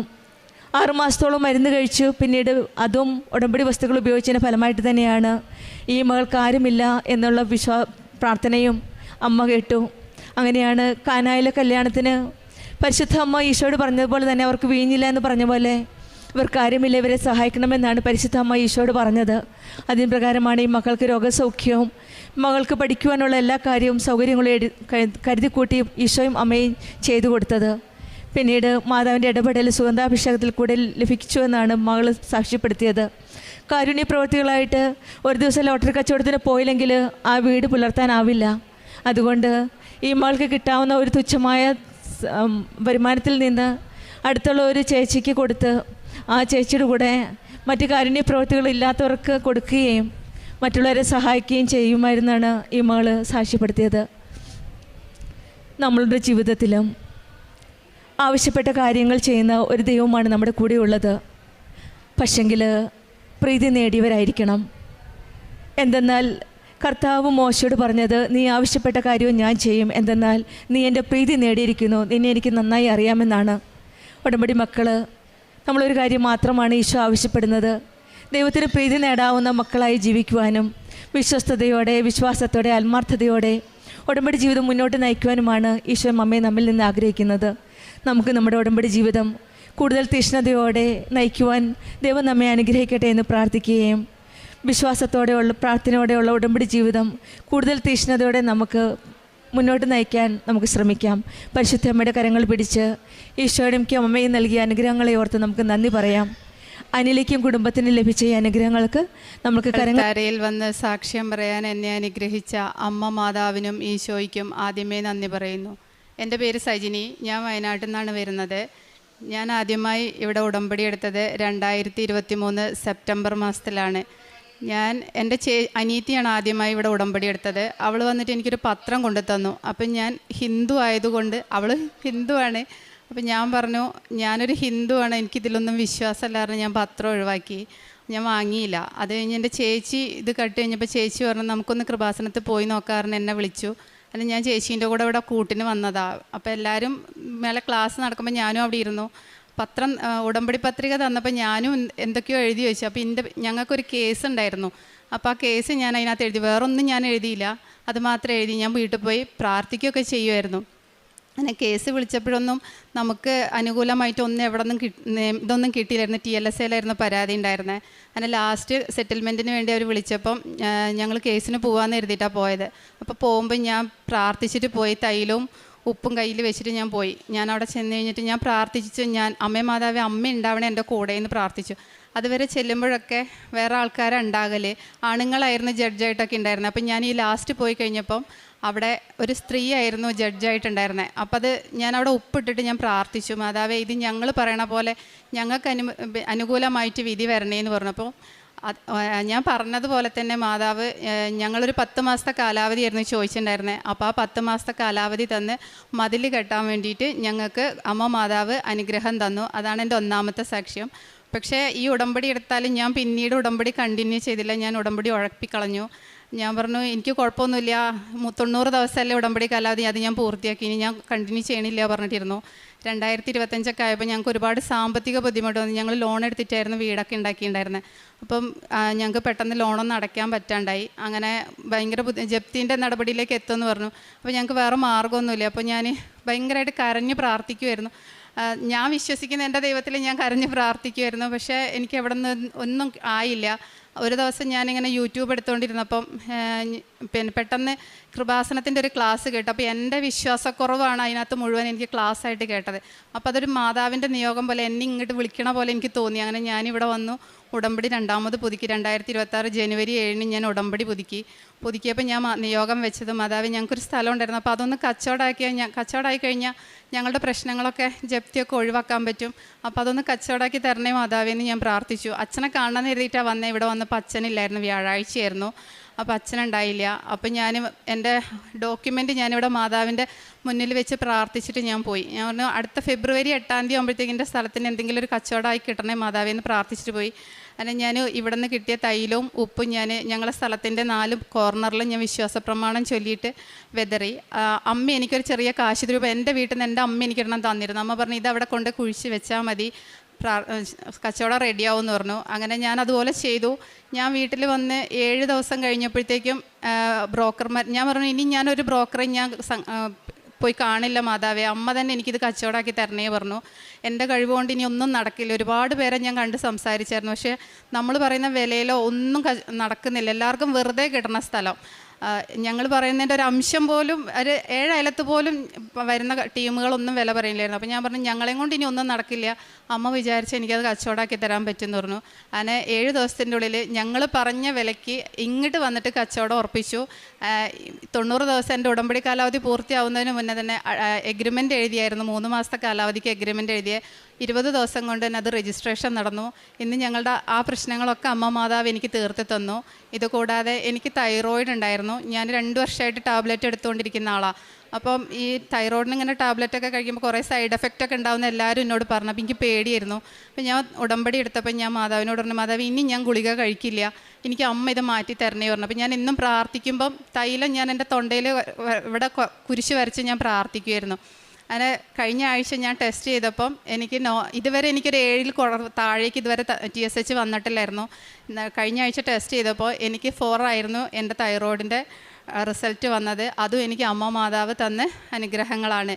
പിന്നെ പ്രേക്ഷിത പ്രവർത്തനമായിട്ട് ഞാൻ എനിക്ക് പത്രമൊക്കെ കൊടുക്കാൻ ഭയങ്കര മടിയായിരുന്നു. ഞാൻ ഹിന്ദു ആണല്ലോ. അപ്പോൾ ഞാൻ ഈ പത്രം കൊണ്ട് നടക്കുമ്പോൾ എല്ലാവരും എന്നെ കളിയാക്കുമല്ലോ എന്നൊക്കെയുള്ളൊരു ചിന്താഗതിയായിരുന്നു എൻ്റെ മനസ്സിൽ. അപ്പോൾ ഞാൻ ആദ്യം ഉടമ്പടി എടുത്തിരുന്ന സമയത്ത് ഞാൻ പത്രമൊന്നും അങ്ങനെ കൊടുക്കുമല്ലോ, ഒക്കെ ഞാൻ വീട്ടിൽ വെച്ചേക്കുമായിരുന്നു. മോള് കൊണ്ടുപോയിട്ട് സ്കൂളിലൊക്കെ കൊടുക്കും, പക്ഷെ ഞാൻ ആർക്കും കൊടുക്കില്ല, എനിക്ക് മടിയായിരുന്നു. രണ്ടാമത് ഇപ്പോൾ ഉടമ്പടി പുതുക്കി കഴിഞ്ഞപ്പം എനിക്ക് അച്ഛൻ ഇവിടെ പറയുന്ന പോലെ ഞാൻ എൻ്റെ പത്രത്തിനകത്ത് ഞാൻ കുരിശ് വരച്ചിട്ട്, തൈലം കൊണ്ട് കുരിശ് വരച്ചിട്ട്, മാതാവ് എനിക്കിനി ഈ ഈശോനെയും അമ്മേനെയും മറ്റുള്ളവരിലേക്ക് എത്തിക്കാൻ എനിക്ക് ഒരു മടിയും തോന്നരുത്, എന്നിലൂടെ അമ്മ അതെനിക്ക് സാധിച്ചു തരണേന്ന് ഞാൻ പ്രാർത്ഥിച്ചു. അങ്ങനെ അത് പ്രകാരം എനിക്ക് പത്രം കൊടുക്കാൻ കഴിഞ്ഞു. എല്ലാവർക്കും ഞാനിപ്പം അമ്മേനെയും ഈശോനെയും പറഞ്ഞിട്ടാണ് ഞാൻ പത്രം കൊടുക്കാറ്. പിന്നെ കാരുണ്യപ്രവർത്തിയായിട്ട് ഞാൻ ചെയ്യലെന്ന് പറഞ്ഞു കഴിഞ്ഞാൽ, ഞങ്ങളെ വീടിൻ്റെ അടുത്തൊരു ഓൾഡ് ഏജ് ഹോം ഉണ്ട്. അവിടെ പോകും, അവിടുത്തെ അമ്മമാരെയും അച്ഛന്മാരെയൊക്കെ കാണും, സംസാരിക്കും, അവർക്ക് വേണ്ടതൊക്കെ ചെയ്തു കൊടുക്കും. പിന്നെ ഞങ്ങളെ കണ്ട് കഴിയുന്ന പോലെ സാമ്പത്തികമായിട്ടും സഹായിക്കും. പിന്നെ അച്ഛൻ്റെ ഡെയിലി ബ്രെഡ് ഞാൻ എന്നും കാണും. ഉടമ്പടി ധ്യാനം കൂടും, സാക്ഷ്യങ്ങൾ കേൾക്കും. എനിക്ക് ആദ്യമൊക്കെ സാക്ഷ്യവും പിന്നെ ധ്യാനമൊക്കെ ഷെയർ ചെയ്യാനൊക്കെ ഭയങ്കര മടിയായിരുന്നു. ഇപ്പം എനിക്ക് ഒരു മടിയില്ല, ഞാനെല്ലാം സ്റ്റാറ്റസായിട്ട് വെക്കുകയൊക്കെ ചെയ്യും, മറ്റുള്ളവർക്ക് ഷെയർ ചെയ്യുകയും ചെയ്യും. ഇത്രയും അനുഗ്രഹങ്ങൾ തന്ന അമ്മ മാതാവിനും ഈശോയ്ക്കും കോടാനുകോടി നന്ദി പറയുന്നു. ജെറമിയ 7:23 എൻ്റെ വാക്ക് അനുസരിക്കുവിൻ, ഞാൻ നിങ്ങളുടെ ദൈവവും നിങ്ങൾ എൻ്റെ ജനവുമായിരിക്കും. ഞാൻ നിങ്ങളോട് കൽപ്പിക്കുന്ന മാർഗത്തിലൂടെ ചരിക്കുവിൻ, നിങ്ങൾക്ക് ശുഭമായിരിക്കും. സജനി എന്ന ഈ സഹോദരി ഉടമ്പടി ജീവിതത്തിലേക്ക് പ്രവേശിച്ച സാഹചര്യവും ആകസ്മികമായി കൃപാസനത്തിലെത്തി, അവിചാരിതമായി ഉടമ്പടി ക്ലാസ് കൂടി, പിന്നീട് അത് കൂടെയുള്ളവർ എടുക്കുന്നത് കണ്ട് ആ ഉടമ്പടിയിലേക്ക് പ്രവേശിക്കുന്നു. ആദ്യത്തെ ആ 2 പുതുക്കൽ വരെയും വലിയ രീതിയിൽ അത് ഉടമ്പടി ജീവിച്ചു എന്ന് പറയുവാനാവുന്ന ഒരു ആത്മബലമൊന്നും മകൾക്കില്ല. നമ്മൾ ഉടമ്പടിയിലേക്ക് പ്രവേശിക്കുന്നത് പല തരത്തിലാണ്. ചിലർ ജീവിതം ആകെ പിടിവിട്ട് യാതൊരു രക്ഷയും ഇനി ഇല്ല എന്ന് തിരിച്ചറിയുന്ന നേരം അമ്മയുടെ അരികിൽ വന്ന് പൂർണ്ണമായി വിട്ടുകൊടുത്ത് ജീവിതം ഒന്ന് അമ്മയ്ക്ക് സമർപ്പിച്ചിട്ട് അമ്മ എന്തെങ്കിലും ചെയ്ത് രക്ഷപ്പെടുത്തുവാനായി ഉടമ്പടി എടുക്കാറുണ്ട്. ചിലർ എന്തെങ്കിലുമൊക്കെ കാര്യങ്ങൾ കൃപാസനത്തിൽ അമ്മ മാതാവിൻ്റെ സംരക്ഷണയിൽ നടക്കുന്ന അത്ഭുതങ്ങളെക്കുറിച്ച് കേട്ടറിഞ്ഞ് ആകൃഷ്ടരായി ഉടമ്പടി എടുക്കാറുണ്ട്. ചിലർ ആരെങ്കിലുമൊക്കെ നിർബന്ധിച്ച് കൃപാസനത്തിൽ ചിലപ്പോൾ പാതിമനസ്സോടെ വന്ന് അവരോട് നോ പറയുവാൻ പറ്റാത്തത് കൊണ്ട് ഉടമ്പടി എടുത്ത് ഇങ്ങനെ ഉടമ്പടി ജീവിക്കാതെ ഉടമ്പടിയിലാണ് എന്ന് പറഞ്ഞ് പോകാറുണ്ട്. പലതരത്തിൽ ഉടമ്പടിയിലേക്ക് നമുക്കൊരു പ്രവേശനമുണ്ട്. പക്ഷേ ഉടമ്പടിയിലേക്ക് പ്രവേശിക്കുന്ന ഓരോരുത്തരെയും, ഈ ആലയത്തിലേക്ക് വരുന്ന ഓരോരുത്തരെയും അമ്മ മാതാവ് കണ്ട് ആകർഷിച്ച് നിങ്ങളുടെ ജീവിതത്തെ അറിഞ്ഞുകൊണ്ട് അമ്മ വിളിക്കുകയാണ്. മറ്റൊരിടത്ത് പോകുന്നത് പോലെയല്ല നമ്മൾ ആരും കൃപാസനത്തിലേക്ക് വരുന്നത്. കൃപാസനത്തിലേക്ക് നാം ഒരാൾ വരുന്നുവെങ്കിൽ അതിൽ നമുക്ക് മുമ്പേ നമ്മളെ പരിശുദ്ധമ്മ കാണുകയും അമ്മ നമ്മുടെ ജീവിതത്തിൽ ഇടപെടുവാൻ ആഗ്രഹിക്കുകയും നമ്മുടെ ജീവിതത്തെയും മനസ്സിനെയും ഒരു രൂപമാറ്റത്തിലൂടെ അമ്മ അതിനെ ഒന്ന് റീമോൾഡ് ചെയ്തുകൊണ്ട് അമ്മ ആഗ്രഹിക്കുന്ന വലിയ പദ്ധതികൾ നമ്മുടെ ജീവിതത്തിലേക്ക് അനുഗ്രഹമായി നൽകുകയും ചെയ്യുന്നു. മകൾ പറയുന്നുണ്ട്, ആദ്യം വരുമ്പോൾ ഒരു കേസ് സംബന്ധിച്ച് ഒന്നും എഴുതാനായിട്ട് കിട്ടുന്നില്ല, ആദ്യം കിട്ടിയത് നടന്നുകൊണ്ടിരുന്ന ഒരു കേസായിരുന്നു. അത് വന്നു എഴുതി, അത് അല്പകാലം കഴിയുമ്പോൾ നമ്മൾ വീട്ടുകാർ പോലും വിചാരിക്കാതെ കേസിൻ്റെ കാര്യങ്ങൾ തീർന്നു കിട്ടി. എങ്കിലും അത്ര കണ്ട് ഉടമ്പടി ആഴപ്പെട്ടില്ല. ഒരനുഭവം ലഭിച്ചിട്ടും ഉടമ്പടി ആഴപ്പെടണം എന്ന് നിർബന്ധമില്ല. നമുക്കൊരു പക്ഷേ ഉടമ്പടി എടുത്ത് ഒരാഴ്ച, 2 ആഴ്ച, 3 ആഴ്ച കഴിയുമ്പോൾ തന്നെ ആദ്യത്തെ ഒരു അനുഗ്രഹം നാം പോലും പ്രതീക്ഷിക്കാതെ, നാം പോലും പരിശ്രമിക്കാതെ ലഭിച്ചെന്നിരിക്കും. അതുകൊണ്ടാണ് ഉടമ്പടി ധ്യാനത്തിൽ ജോസഫ് അച്ഛൻ പറയുക, അതൊരു ബോണസാണ്. നിങ്ങൾ അമ്മയെ വന്ന് കാണുമ്പോൾ അമ്മ നിങ്ങളെ കണ്ടുവന്ന് നിങ്ങളെ അറിയിക്കുന്നൊരു അടയാളം മാത്രമാണ് ആദ്യത്തെ അനുഗ്രഹം. ആ ആദ്യത്തെ അനുഭവത്തിലൂടെ നിങ്ങളുടെ ജീവിതം കൂടുതൽ അമ്മ മാതാവിനോട് കമ്മിറ്റഡായോ, അമ്മ മാതാവ് ആഗ്രഹിക്കുന്നത് പോലെ കാര്യമായ മാറ്റങ്ങൾ അതിൽ വന്നോ, ദൈവനാമത്തെ മഹത്വപ്പെടുത്തിക്കൊണ്ട് ജീവിതം പുനഃക്രമീകരിച്ചോ, ഈ മേഖലകൾ കൃത്യമായി പരിശോധിക്കപ്പെടും. അതിൽ നമുക്ക് മാറ്റം ഉണ്ടാവുന്നില്ലെങ്കിൽ പിന്നീടുള്ള അനുഗ്രഹങ്ങൾക്ക് അല്പം താമസമുണ്ടാവും. മകളുടെ ഉടമ്പടി ജീവിതത്തിൽ അതിനെയാണ് സൂചിപ്പിക്കുന്നത്. പിന്നീട് 2 പുതുക്കൽ വരെയും പ്രത്യേകിച്ച് ഒരു ചലനമില്ലാതെ മകളുടെ ഭാഗത്ത് അമ്മയിലേക്കും അമ്മയിൽ നിന്ന് മകളുടെ ജീവിത വിഷയങ്ങളിലേക്കും ഒരു ചലനമില്ലാതെ ഈ വിഷയം ഇങ്ങനെ നിൽക്കുന്നുണ്ട്. പിന്നീട് മകൾ തന്നെയാണ് ഒരു ഉടമ്പടി ധ്യാനം ആകസ്മികമായി കേട്ടുകൊണ്ടിരിക്കുമ്പോൾ പറയുന്നത് മുഴുവനും തന്നെക്കുറിച്ച് തന്നെയാണ്. അതുകൊണ്ടാണ് നമ്മൾ ഉടമ്പടി ധ്യാനം ഒരിക്കൽ പോലും മുടക്കരുതെന്ന് പറയുന്നത്. കാരണം നമ്മുടെ ഉടമ്പടി ജീവിതം ഒന്ന് പാതുപടിയിൽ മുടങ്ങിയെങ്കിൽ, നമുക്കിത്തിരി വിശ്വാസത്തിന് ചാഞ്ചാട്ടമുണ്ടായെങ്കിൽ, നമ്മൾ ഉടമ്പടി ആഗ്രഹിക്കുന്ന ജീവിതക്രമത്തിൽ നിന്ന് അലസമായും അലക്ഷ്യമായും ഒന്ന് വഴുതുമാറിപ്പോയെങ്കിൽ, നമ്മളോട് അമ്മയ്ക്ക് സംസാരിക്കുവാനുള്ളത് ഉടമ്പടി ധ്യാനത്തിന് കൃത്യമായി പറഞ്ഞിരിക്കും. ഉടമ്പടി ധ്യാനത്തിൻ്റെ വാക്കുകളിലൂടെ, അനുഭവങ്ങളിലൂടെ, പ്രാർത്ഥനയുടെ നിമിഷങ്ങളിൽ നമ്മുടെ ജീവിതവുമായി ബന്ധപ്പെട്ട വിഷയങ്ങൾ കൃത്യമായി അമ്മ നമുക്ക് കമ്മ്യൂണിക്കേറ്റ് ചെയ്യും. ആരും പറഞ്ഞില്ല, ആരും നിർബന്ധിച്ചില്ല. ആ ഉടമ്പടി ധ്യാനം കഴിഞ്ഞുടനെ സജിനി വീണ്ടും തൻ്റെ ഉടമ്പടി പുതുക്കുകയാണ്. ഉടമ്പടി പുതുക്കുമ്പോഴാണ് ഏറെ നാളായി വിൽക്കുവാൻ ശ്രമിച്ചിട്ട് വെറുതെ കിട്ടിയാൽ കൊള്ളാമെന്ന് പറയുന്ന സ്ഥലത്തെക്കുറിച്ച് ഒരു നിയോഗം എഴുതി വെച്ച് പറയുന്നത്, ഇനി ഒരാളോടും ഈ സ്ഥലം വിൽക്കാൻ ഏൽപ്പിക്കില്ല, സ്ഥലം എടുക്കുവാൻ പറയത്തുമില്ല, അമ്മ ഇത് ഏറ്റെടുക്കണം. മോള് പറയുന്നുണ്ടല്ലോ, ഒരാഴ്ചക്കുള്ളിൽ പുതിയൊരാൾ വന്നു, ആഗ്രഹിച്ച വില നൽകി, ആ സ്ഥലത്തിൻ്റെ പ്രശ്നം പരിഹരിച്ചുവെന്ന ഉടമ്പടി നമ്മൾ ട്രാക്കിലായോ, അമ്മ കൂടെ നിന്ന് ഒരു ആയാസവും തരാതെ ഭാരങ്ങൾ ലഘൂകരിച്ചുകൊണ്ട് ജീവിതം ശുഭകരമാക്കും വിധം ജീവിത വിഷയങ്ങൾക്ക് മേൽ തീരുമാനം നൽകും. അതുകൊണ്ട് ഉടമ്പടി ഗൗരവമുള്ള കാര്യമാണ്. ഉടമ്പടി അനുനിമിഷം വിശ്വസ്തത ആവശ്യപ്പെടുന്ന കാര്യമാണ്.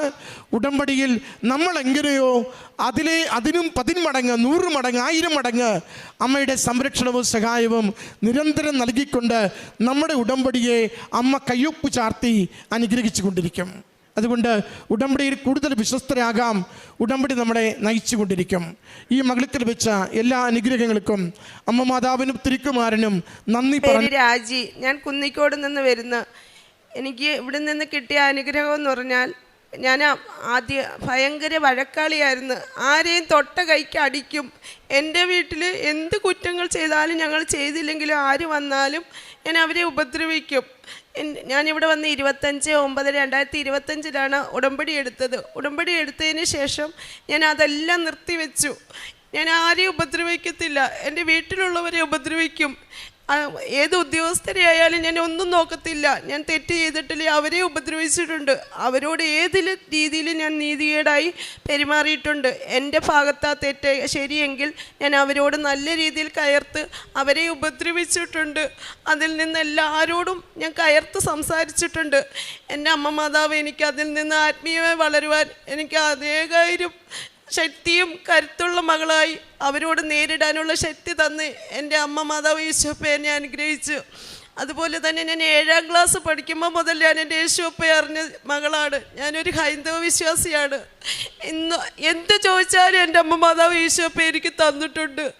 ഇതുവരെയും ഞാൻ ആ യേശുപ്പയെ അമ്മ മാതാവിനെ തള്ളിക്കളഞ്ഞു ഒരു മക്കളോടും ഞാൻ പറഞ്ഞിട്ടില്ല. പക്ഷേ എൻ്റെ കാര്യത്തിൽ ഇന്നും അമ്മ മാതാവിനോട് ചോദിക്കാതെയാണ് എനിക്ക് ഓരോന്നും തരുന്നത്. ഞങ്ങൾ വാടക വീട്ടിലാണ് കഴിയുന്നത്. ഞങ്ങൾക്ക് വണ്ടി ഉണ്ടായിരുന്നു, അതെല്ലാം നഷ്ടപ്പെട്ടു. ഇവിടെ വന്ന് ഉടമ്പടി എടുത്തതിൻ്റെ ഭാഗമായിട്ട് എൻ്റെ അമ്മ മാതാവ് 2 വാഹനം തന്നു. ഒന്നല്ല, അതിനുള്ള പ്രാപ്തിയൊന്നും ഞങ്ങൾക്കില്ല. പക്ഷേ അമ്മ മാതാവ് അതിനുള്ള അടയാളങ്ങളും അതിനുള്ള വഴിയും എല്ലാം കാട്ടിത്തന്ന് ഞാൻ എൻ്റെ അമ്മ മാതാവിൻ്റെ കാശുരൂപവും പിടിച്ച് സർവശക്തനായ പിതാവിനെ ചൊല്ലി വാഹനമെടുക്കാൻ പോയപ്പോൾ അമ്മ മാതാവിനോട് ഞാൻ പറഞ്ഞു, അമ്മ മാതാവേ, അമ്മ മാതാവിൻ്റെ വാഹനമാണെങ്കിൽ എനിക്ക് അടയാളം കാട്ടിത്തരണമേ എന്ന് പറഞ്ഞു. 2 വാഹനം എടുത്തപ്പോഴും ആദ്യത്തെ വാഹനത്തിന് 8 കാണിച്ചു, രണ്ടാമത്തെ വാഹനത്തിന് 7 കാണിച്ചു. അവിടെ ഞങ്ങൾ ടോക്കൺ കൊടുത്തു. കൊടുത്ത മക്കളും അമ്മ മാതാവിനെ വിശ്വസിക്കുന്ന മക്കളാണ്. അതാണ് 2ാമത്തെ സാക്ഷ്യം. 3ാമത്തേത്, എൻ്റെ കുഞ്ഞ് വലിയ കൊച്ചായതിനു ശേഷം അവൾക്ക് പീരീഡ്സ് ആവത്തില്ലായിരുന്നു. ഞാൻ വളരെയധികം ബുദ്ധിമുട്ടി. എൻ്റെ കുഞ്ഞിന് ഒരു മരുന്ന് കഴിക്കാനും ഇടവരുത്തല്ലേ എൻ്റെ അമ്മ മാതാവേ എന്ന് ഞാൻ രാവിലെ പ്രാർത്ഥിക്കുമ്പോഴും വൈകിട്ടായാലും പ്രാർത്ഥിക്കുമ്പോൾ പറഞ്ഞ് എൻ്റെ കുഞ്ഞിൻ്റെ വയറ്റിൽ ഞാൻ തൈലം പൂശി സർവശക്തനായ പിതാവിനെ ചൊല്ലി ഇന്ന് വരെയും ഒരു കുഴപ്പവും കൂടാതെ എൻ്റെ മോക്ക് എല്ലാ മാസവും കറക്റ്റായിട്ട് ഡേറ്റ് ആവുന്നുണ്ട്. അത് 3ാമത്തെ സാക്ഷ്യം. 4ാമത്തെ സാക്ഷ്യം, ഞാൻ ചോദിക്കാതെ എനിക്ക് കണ്ടക്ടറായിട്ട് ജോലി തന്നു. ആദ്യം ലൈസൻസ് എടുക്കാൻ പോയപ്പോൾ ഞാൻ എൻ്റെ അമ്മ മാതാവിനെ എനിക്ക് ആ പരീക്ഷാ ഹാളിൽ കയറ്റാൻ പറ്റത്തില്ലായിരുന്നു. ഞാൻ എൻ്റെ ഹൃദയത്തിൽ വെച്ചുകൊണ്ട് പോയി എൻ്റെ അമ്മ മാതാവിനെ ഞാൻ സർവശക്തനായ പിതാവിനെ ചൊല്ലിയിട്ട് ഞാൻ പറഞ്ഞു, അമ്മ മാതാവേ, എനിക്കൊരു അടയാളം കാട്ടിത്തരണമേ എന്ന്. എൻ്റെ അമ്മ മാതാവ് അവിടെ എനിക്ക് 7 എന്നുള്ള അക്കം കാട്ടിത്തന്നു. ഞാൻ അന്നേരം ഉറപ്പിച്ചു, ഞാൻ പാസ്സായി, എനിക്ക് ലൈസൻസ് കയ്യിൽ കിട്ടുമെന്ന്. ഞാൻ പാസ്സായി. അന്നേ ദിവസം തന്നെ എനിക്ക് ലൈസൻസ് കിട്ടി. അതിൻ്റെ അവസാനത്തെ അക്കം വരുന്നതും 7 ഞാൻ അതിനും അമ്മ മാതാവിനോട് കൊടാനുകൂടി നന്ദി പറയുന്നു. അതിനുശേഷം അമ്മ എനിക്ക് ഡിപ്പോയിൽ ജോലി തന്നു. ഞാൻ ഫസ്റ്റ് ഡ്യൂട്ടി കഴിഞ്ഞ് കണ്ടക്ടറായിട്ട്. അതും അമ്മ മാതാവ് ഞാൻ ചോദിക്കാതെ തന്നതാണ്. ഇനി ആ ബാക്കിയെല്ലാം അമ്മ മാതാവിൻ്റെ അനുഗ്രഹത്താലാണ്. അതുപോലെ എനിക്ക് എൻ്റെ കുടുംബത്തിൽ ഉപ്പ് കൊണ്ടും തൈലം കൊണ്ടും എൻ്റെ ചിറ്റപ്പന്മാർക്കും കുഞ്ഞമ്മമാർക്കും ഒക്കെ അസുഖം വന്നപ്പോഴേ എൻ്റെ മാതാവിനും എല്ലാ അസുഖം വന്നപ്പോൾ ഞാൻ അവർക്കെല്ലാം പ്രാർത്ഥിച്ചു. ഉപ്പായാലും തൈലമായാലും തേനായാലും കൊടുത്ത് ഓപ്പറേഷനിൽ നിന്നും പല രോഗങ്ങളിൽ നിന്നും സിസ്റ്റുകൾ ഓപ്പറേഷൻ ചെയ്യണമെന്ന് പറഞ്ഞതിൽ നിന്നെല്ലാം എൻ്റെ യേശുപ്പ എൻ്റെ അമ്മ മാതാവും കൂടുതൽ അനുഗ്രഹം തന്നു. അതിൽ നിന്ന് അവരെല്ലാം മുക്തി നൽകി. ഞാൻ ഉടമ്പടി എടുത്തതിൻ്റെ ഉദ്ദേശം ജീവിതാന്ത്യത്തോളം ദൈവസ്നേഹത്തിൽ നിറയാനും ജീവിതാന്ത്യത്തോളം ദൈവസ്നേഹത്തിൽ നിലനിൽക്കുവാനുമാണ്. ഇന്നും ഞാൻ എൻ്റെ കുടുംബത്തിൽ പറഞ്ഞിട്ടുണ്ട്, ഇന്ന് ഞാൻ ഈ നിമിഷം മരിച്ചാൽ പോലും എൻ്റെ അവയവങ്ങൾ ദാനധർമ്മം ചെയ്യണമെന്ന്. കാരണം അതിലൂടെ എൻ്റെ യേശുപ്പയുടെയും മാതാവിൻ്റെയും സ്നേഹത്തെ അനേകായിരം മക്കൾ അറിയണം.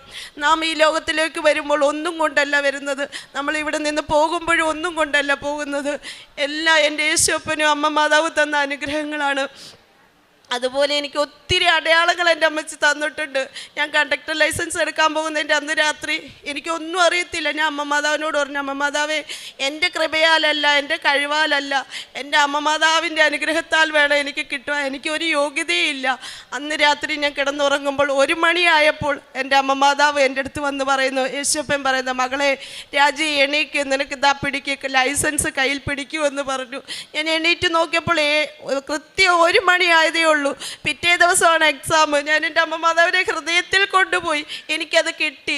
ഈ ലോകത്തിൽ എന്ത് ചോദിച്ചാലും എൻ്റെ അമ്മ മാതാവ് എനിക്ക് തന്നിട്ടുണ്ട്. ഒരേ ഒരു കാര്യം മാത്രം ഒഴിച്ച് ഞാൻ അത് എൻ്റെ അമ്മ മാതാവിന് വിട്ടുകൊടുത്തേക്കുവാണ്. അതിനുശേഷം എനിക്ക് മഴവില്ലായിട്ട് എൻ്റെ അമ്മ മാതാവ് തന്ന് എൻ്റെ ഭർത്താവാണ് എന്നെ ആദ്യമായി ഇവിടെ കൊണ്ടുവരുന്നത്. എൻ്റെ ഭവനത്തിലാണെ ഭയങ്കര വഴക്കായിരുന്നു. എനിക്ക് സമാധാനം എന്ന് പറയുന്നത്, ഞാൻ എൻ്റെ കുഞ്ഞുങ്ങളെ 2 പേരെ പ്രസവിച്ചതിന് ശേഷം ഞാൻ സമാധാനം അറിഞ്ഞിട്ടില്ല. പക്ഷേ ഞാൻ എൻ്റെ ഈ അൾത്താരയിൽ വന്ന് ഉടമ്പടി എടുത്തതിന് ശേഷം എൻ്റെ കുടുംബത്തിൽ സമാധാനവും സന്തോഷവുമാണ് ഇന്നും നിലനിൽക്കുന്നത്. എല്ലാ ദിവസവും എനിക്ക് മുല്ലപ്പൂവിൻ്റെ മണം കിട്ടും. ആദ്യം അറിയുന്നത് എൻ്റെ 2 കുഞ്ഞുങ്ങളാണ്. അവർ 2 പേരും വിളിച്ചിട്ട് പറയും, അമ്മയെ മുല്ലപ്പൂവിൻ്റെ മണം വന്ന്, പിച്ചിപ്പൂവിൻ്റെ മണം വരുന്നു. ഞങ്ങൾക്ക് മഴവില്ല് കാട്ടിത്തന്ന്, ഹാർട്ട് കാട്ടിത്തന്ന്.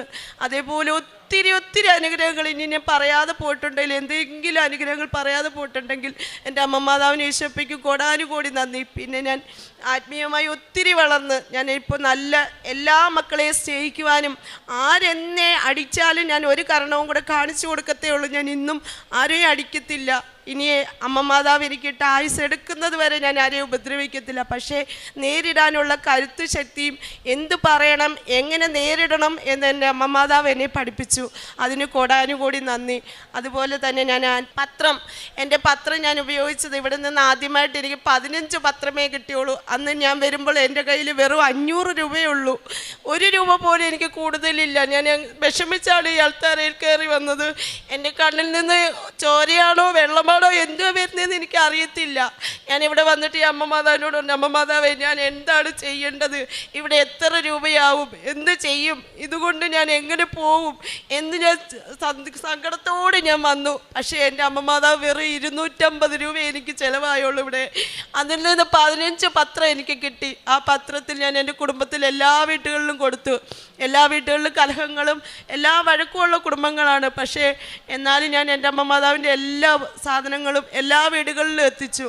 ബാക്കി 13 പത്രം ഉണ്ടായിരുന്നു എൻ്റെ വീട്ടിൽ ഞാൻ വെച്ചിരുന്നു.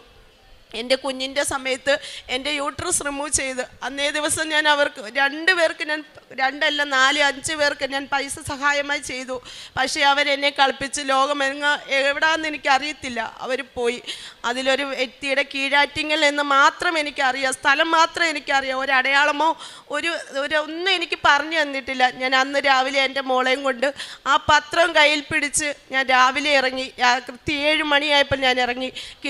തിരുവനന്തപുരം കീഴാറ്റിങ്ങൽ ബസ്സിൽ കയറി ഞാൻ കീഴാറ്റിങ്ങൽ ചെന്നു. അവിടെ പോകുന്ന വഴിയിലെല്ലാം സർവശക്തനായ പിതാവിനെ ചൊല്ലി അമ്മ മാതാവിനെ മുറുകെ പിടിച്ച്, ഞങ്ങൾ മാത്രമേ ഉള്ളൂ, ഞങ്ങൾക്ക് സഹായം ആരുമില്ല, എൻ്റെ അമ്മ മാതാവ് ഞങ്ങൾക്ക് കാട്ടിത്തരണം, എൻ്റെ ജീവൻ്റെ വിലയാണ്, നിങ്ങൾ തന്ന നിങ്ങളുടെ സ്വത്താണെന്ന് പറഞ്ഞു.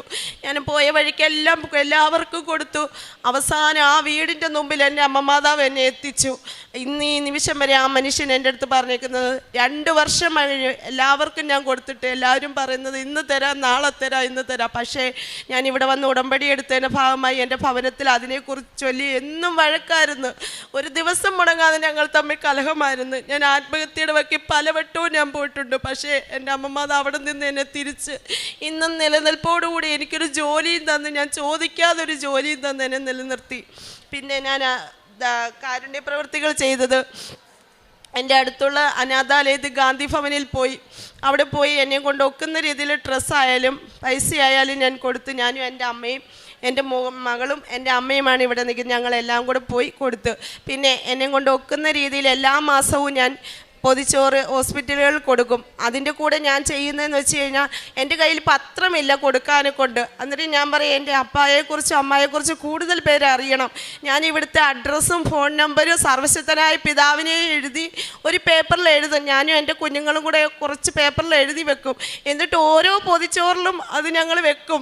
വെച്ചിട്ട് ഞങ്ങൾ പറയും, നിങ്ങൾ ഈ ഇത് വായിച്ച് നിങ്ങളുടെ എല്ലാ ആവശ്യങ്ങളും നിങ്ങൾ ഇതിൽ വിളിച്ച് അല്ലെങ്കിൽ നിങ്ങൾ അവിടെ ചെന്നാൽ മതിയെന്ന് പറഞ്ഞു അതിൽ കൊടുത്ത് എല്ലാ പൊതികളിലും ഞങ്ങൾ കൊടുത്തു വിട്ടു. ഞാൻ പറഞ്ഞു, ഒത്തിരി പേര് ഇവിടെ വന്ന് ഉടമ്പടി എടുത്തിട്ടുണ്ട്. അതുപോലെ തന്നെ എല്ലാ ആഴ്ചകളിലും ഞാൻ ഉപവാസം എടുക്കും. എല്ലാ ദിവസവും പുതിയ നിയമം 1 വട്ടം ഞാൻ വായിച്ചു തീർന്ന്. ഹൈന്ദവ വിശ്വാസിയാണെങ്കിൽ എല്ലാ ദിവസവും ജിനു അച്ഛൻ്റെ യൂട്യൂബിൽ ജപമാലയുണ്ട്. എല്ലാ ദിവസവും ഞാൻ ജപമാലയ്ക്ക് കൂടും. ഇപ്പോൾ ഡ്യൂട്ടിക്ക് പോകുന്ന സമയം എനിക്ക് പറ്റിയില്ല എന്നുണ്ടെങ്കിൽ അടുത്ത ദിവസം ഞാൻ ഉടമ്പടി ധ്യാനവും എല്ലാം ഞാൻ കണ്ട് 1 മണിക്കൂർ കൂടുതൽ 1.5 മണിക്കൂർ വീതം ഞാൻ ബൈബിളും വായിച്ച് അത് ഷെയറും ചെയ്ത് അങ്ങനെ ഞാൻ പ്രേക്ഷിത പ്രവർത്തനങ്ങൾ ചെയ്യും. ഇന്നിവിടെ വന്ന് എനിക്ക് ഈ ആൾത്താരയിൽ കയറാൻ എന്നെ അനുഗ്രഹിച്ചതിനെ ഓർത്തു കോടാനുകൂടി നന്ദി എൻ്റെ അമ്മ മാതാവിനെ ഈശോപ്പയ്ക്കും ഞാൻ പറയുന്നു. വിശുദ്ധ ലൂക്കായുടെ സുവിശേഷം 7-ാം അധ്യായം 9-ാം തിരുവചനം. യേശു ഇത് കേട്ട് അവനെപ്പറ്റി വിസ്മയിച്ചു. തന്നെ അനുഗമിച്ചിരുന്ന ജനക്കൂട്ടത്തിന് നേരെ തിരിഞ്ഞ് അവൻ പറഞ്ഞു, ഞാൻ നിങ്ങളോട് പറയുന്നു, ഇസ്രായേലിൽ പോലും ഇതുപോലുള്ള വിശ്വാസം ഞാൻ കണ്ടിട്ടില്ല. രാജി എന്ന ഈ മകളുടെ വളരെ ശക്തമായ പ്രത്യക്ഷീകരണ സാക്ഷ്യത്തിൽ നിന്ന് നമുക്ക് മനസ്സിലാകുന്നത് ഇതൊരു എയർലിഫ്റ്റഡ് സാക്ഷ്യമാണ്. ഈ മകൾക്ക് ദൈവം നൽകാത്തതായി ഒന്നുമില്ല. നമുക്ക് മനസ്സിലാകുന്നത് പോലെ ഉടമ്പടി എടുത്തു കഴിഞ്ഞാൽ താൻ ഏത് സ്ഥിതിയിൽ നിന്ന് ഏത് സ്ഥിതിയിലേക്ക് ഉയർത്തെഴുന്നേൽക്കുന്നു, അല്ലെങ്കിൽ ദൈവം കൈപിടിച്ചുയർത്തുന്നു എന്ന് നമുക്ക് മനസ്സിലാകുന്നത്. ബഹുമാനപ്പെട്ട ജോസഫ് അച്ഛൻ നമ്മെ ക്ലാസ്സുകളിലൂടെ പ്രബോധിപ്പിക്കുന്ന ഒന്നാണ്, അനുഗ്രഹം പ്രാപിക്കണമെങ്കിൽ നമുക്ക് 2 വഴികളുണ്ട്. ഉടമ്പടിയിൽ പ്രവേശിക്കണമെങ്കിൽ നമുക്ക് 2 വഴികളുണ്ട്, അനുതാപവും അനുഗ്രഹവും. It's 2 sides of A coin. ഒരു കോയിൻ്റെ 2 നാണയത്തിൻ്റെ 2 വശങ്ങളാണ്. അനുതാപമുള്ളവർക്ക് അനുഗ്രഹം പ്രാപിക്കൂ. അനുഗ്രഹത്തിൽ നിന്ന് നാം പിച്ചവെച്ച് കയറുന്നത് കൃപയിലേക്കും അഭിഷേകത്തിലേക്കും ആത്മീയ അധികാരത്തിലേക്കുമാണ്. രാജിയുടെ ഈ സാക്ഷ്യത്തിൽ സക്കേവൂസിനോട് പറയുന്ന പോലുള്ള ഒരു വലിയ ജീവിതാനുഭവത്തിലൂടെ മകൾ കടന്നു പോവുകയാണ്. സക്കൈവൂസിനോട് ഉടനെ തന്നെ സക്കൈവൂസിൻ്റെ വീട്ടിൽ കയറി ചെന്ന ഉടനെ തന്നെ ഈശോ പറയുകയുണ്ടായി, ഇന്ന് ഈ ഭവനത്തിന് രക്ഷ കൈവന്നിരിക്കുന്നുവെന്ന്. താൻ ചെയ്ത തെറ്റുകളെക്കുറിച്ചോ അല്ലെങ്കിൽ സങ്കടങ്ങളെക്കുറിച്ചോ എല്ലാം അനുദപിച്ച് മാപ്പ് ചോദിക്കുമ്പോഴെല്ലാം ഈശോ 1 വർഷം കഴിയട്ടെ 2 വർഷം കഴിയട്ടെ എന്നൊന്നുമല്ല പറഞ്ഞത്. ഇന്ന് ഈ ഭവനത്തിന് രക്ഷ കൈവന്നിരിക്കുന്നു. അതുതന്നെയാണ് രാജി ഇവിടെ ഏറ്റുപറയുന്നത്. പത്രോസ് ഈശോയോടുള്ള സ്നേഹത്തെ പ്രതിയാണ് മൽക്കൂസിൻ്റെ ചെവി ഛേദിച്ചതെങ്കിലും ഈശോ പറയുന്നുണ്ട്, നിൻ്റെ വാൾ ഉറയിലിടുക, വാളെടുക്കുന്നവൻ വാളാൽ മരിക്കുമെന്ന്. ഈശോ നമ്മോട് എപ്പോഴും ക്ഷമിക്കുവാനാണ് പഠിപ്പിക്കുന്നത്. അതുതന്നെയാണ് ഈശോയുടെ കുരിശിലുള്ള വലിയ ക്ലൈമാക്സ് നമുക്ക് കാണിച്ചു തരുന്നത്. ഇവർ ചെയ്യുന്നത് എന്തെന്ന് ഇവർ അറിയുന്നില്ല, ഇവരോട് ക്ഷമിക്കണമേ എന്നുള്ള ലോകത്തിലെ ഏറ്റവും ശക്തമായ പ്രാർത്ഥനയാണ് ഈശോ കുരിശിൽ കിടന്നുകൊണ്ട് പ്രാർത്ഥിക്കുന്നത്. ഇന്ന് രാജിക്ക് ആ പ്രാർത്ഥന വളരെ ശക്തമായി ഏറ്റുചൊല്ലുവാനും അതിൻ്റെ അർത്ഥം ആഴത്തിൽ മനസ്സിലാക്കുവാനുള്ള കൃപ ഈശോ നൽകിയിരിക്കുകയാണ്.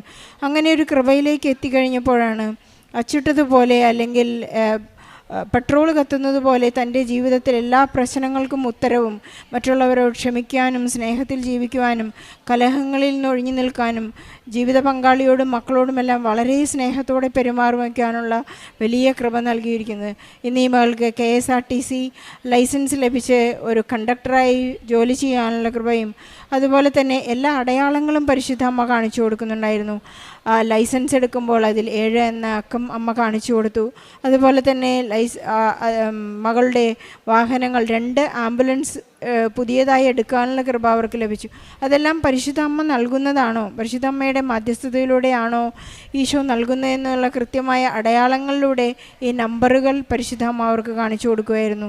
സുഗന്ധാഭിഷേകവും മഴവില്ലും അതുപോലെ തന്നെ പലതരത്തിലുള്ള അടയാളങ്ങൾ തിരുനാളങ്ങളിലും എല്ലാം പരിശുദ്ധ അമ്മയുടെ സാമീപ്യം നൽകി, ഞാൻ നിൻ്റെ കൂടെയുണ്ട്, നിനക്ക് വേണ്ടി ഞാൻ മാധ്യസ്ഥം ഉപേക്ഷിക്കുമെന്ന വലിയ തുറവികളും വലിയ കമ്മ്യൂണിക്കേഷനും ഇന്ന് രാജിക്ക് നൽകിക്കൊണ്ടിരിക്കുകയാണ്. ഇന്ന് രാജി ഒട്ടും തന്നെ ഭയപ്പെടുന്നില്ല. കാരണം പരിശുദ്ധ അമ്മ കൂടെയുണ്ട്. പരിശുദ്ധ അമ്മയുടെ ആ മാധ്യസ്ഥതയിൽ ഈശോയിലേക്ക് ഉയരുവാൻ, നിത്യത എന്താണെന്നറിയുവാൻ ഈ മകൾ പറയുകയുണ്ടായി, ഞാൻ സർവശക്തനായ പിതാവെ പ്രാർത്ഥിച്ചു. വിശ്വാസ പ്രമാണത്തിൻ്റെ ആ വലിയ പ്രയോഗം ഈ മകൾ ജീവിതത്തിലുടനീളം ഇന്നും എപ്പോഴും അനുവർത്തിച്ചു കൊണ്ടിരിക്കുകയാണ്. നമ്മുടെ ജീവിതത്തിലെ ഏതൊരു പ്രതിസന്ധിയിലും വിശ്വാസം പ്രയോഗിക്കുവാനും അത് വിശ്വാസത്തിൽ നിന്ന് പടിപടിയായി നമുക്ക് പ്രത്യാശയിലേക്കും സ്നേഹത്തിലേക്കും വളർന്ന് നിത്യതയിലേക്ക് പ്രവേശിക്കാനുള്ള കൃപയ്ക്കായിട്ട് നമുക്ക് പ്രാർത്ഥിക്കാം.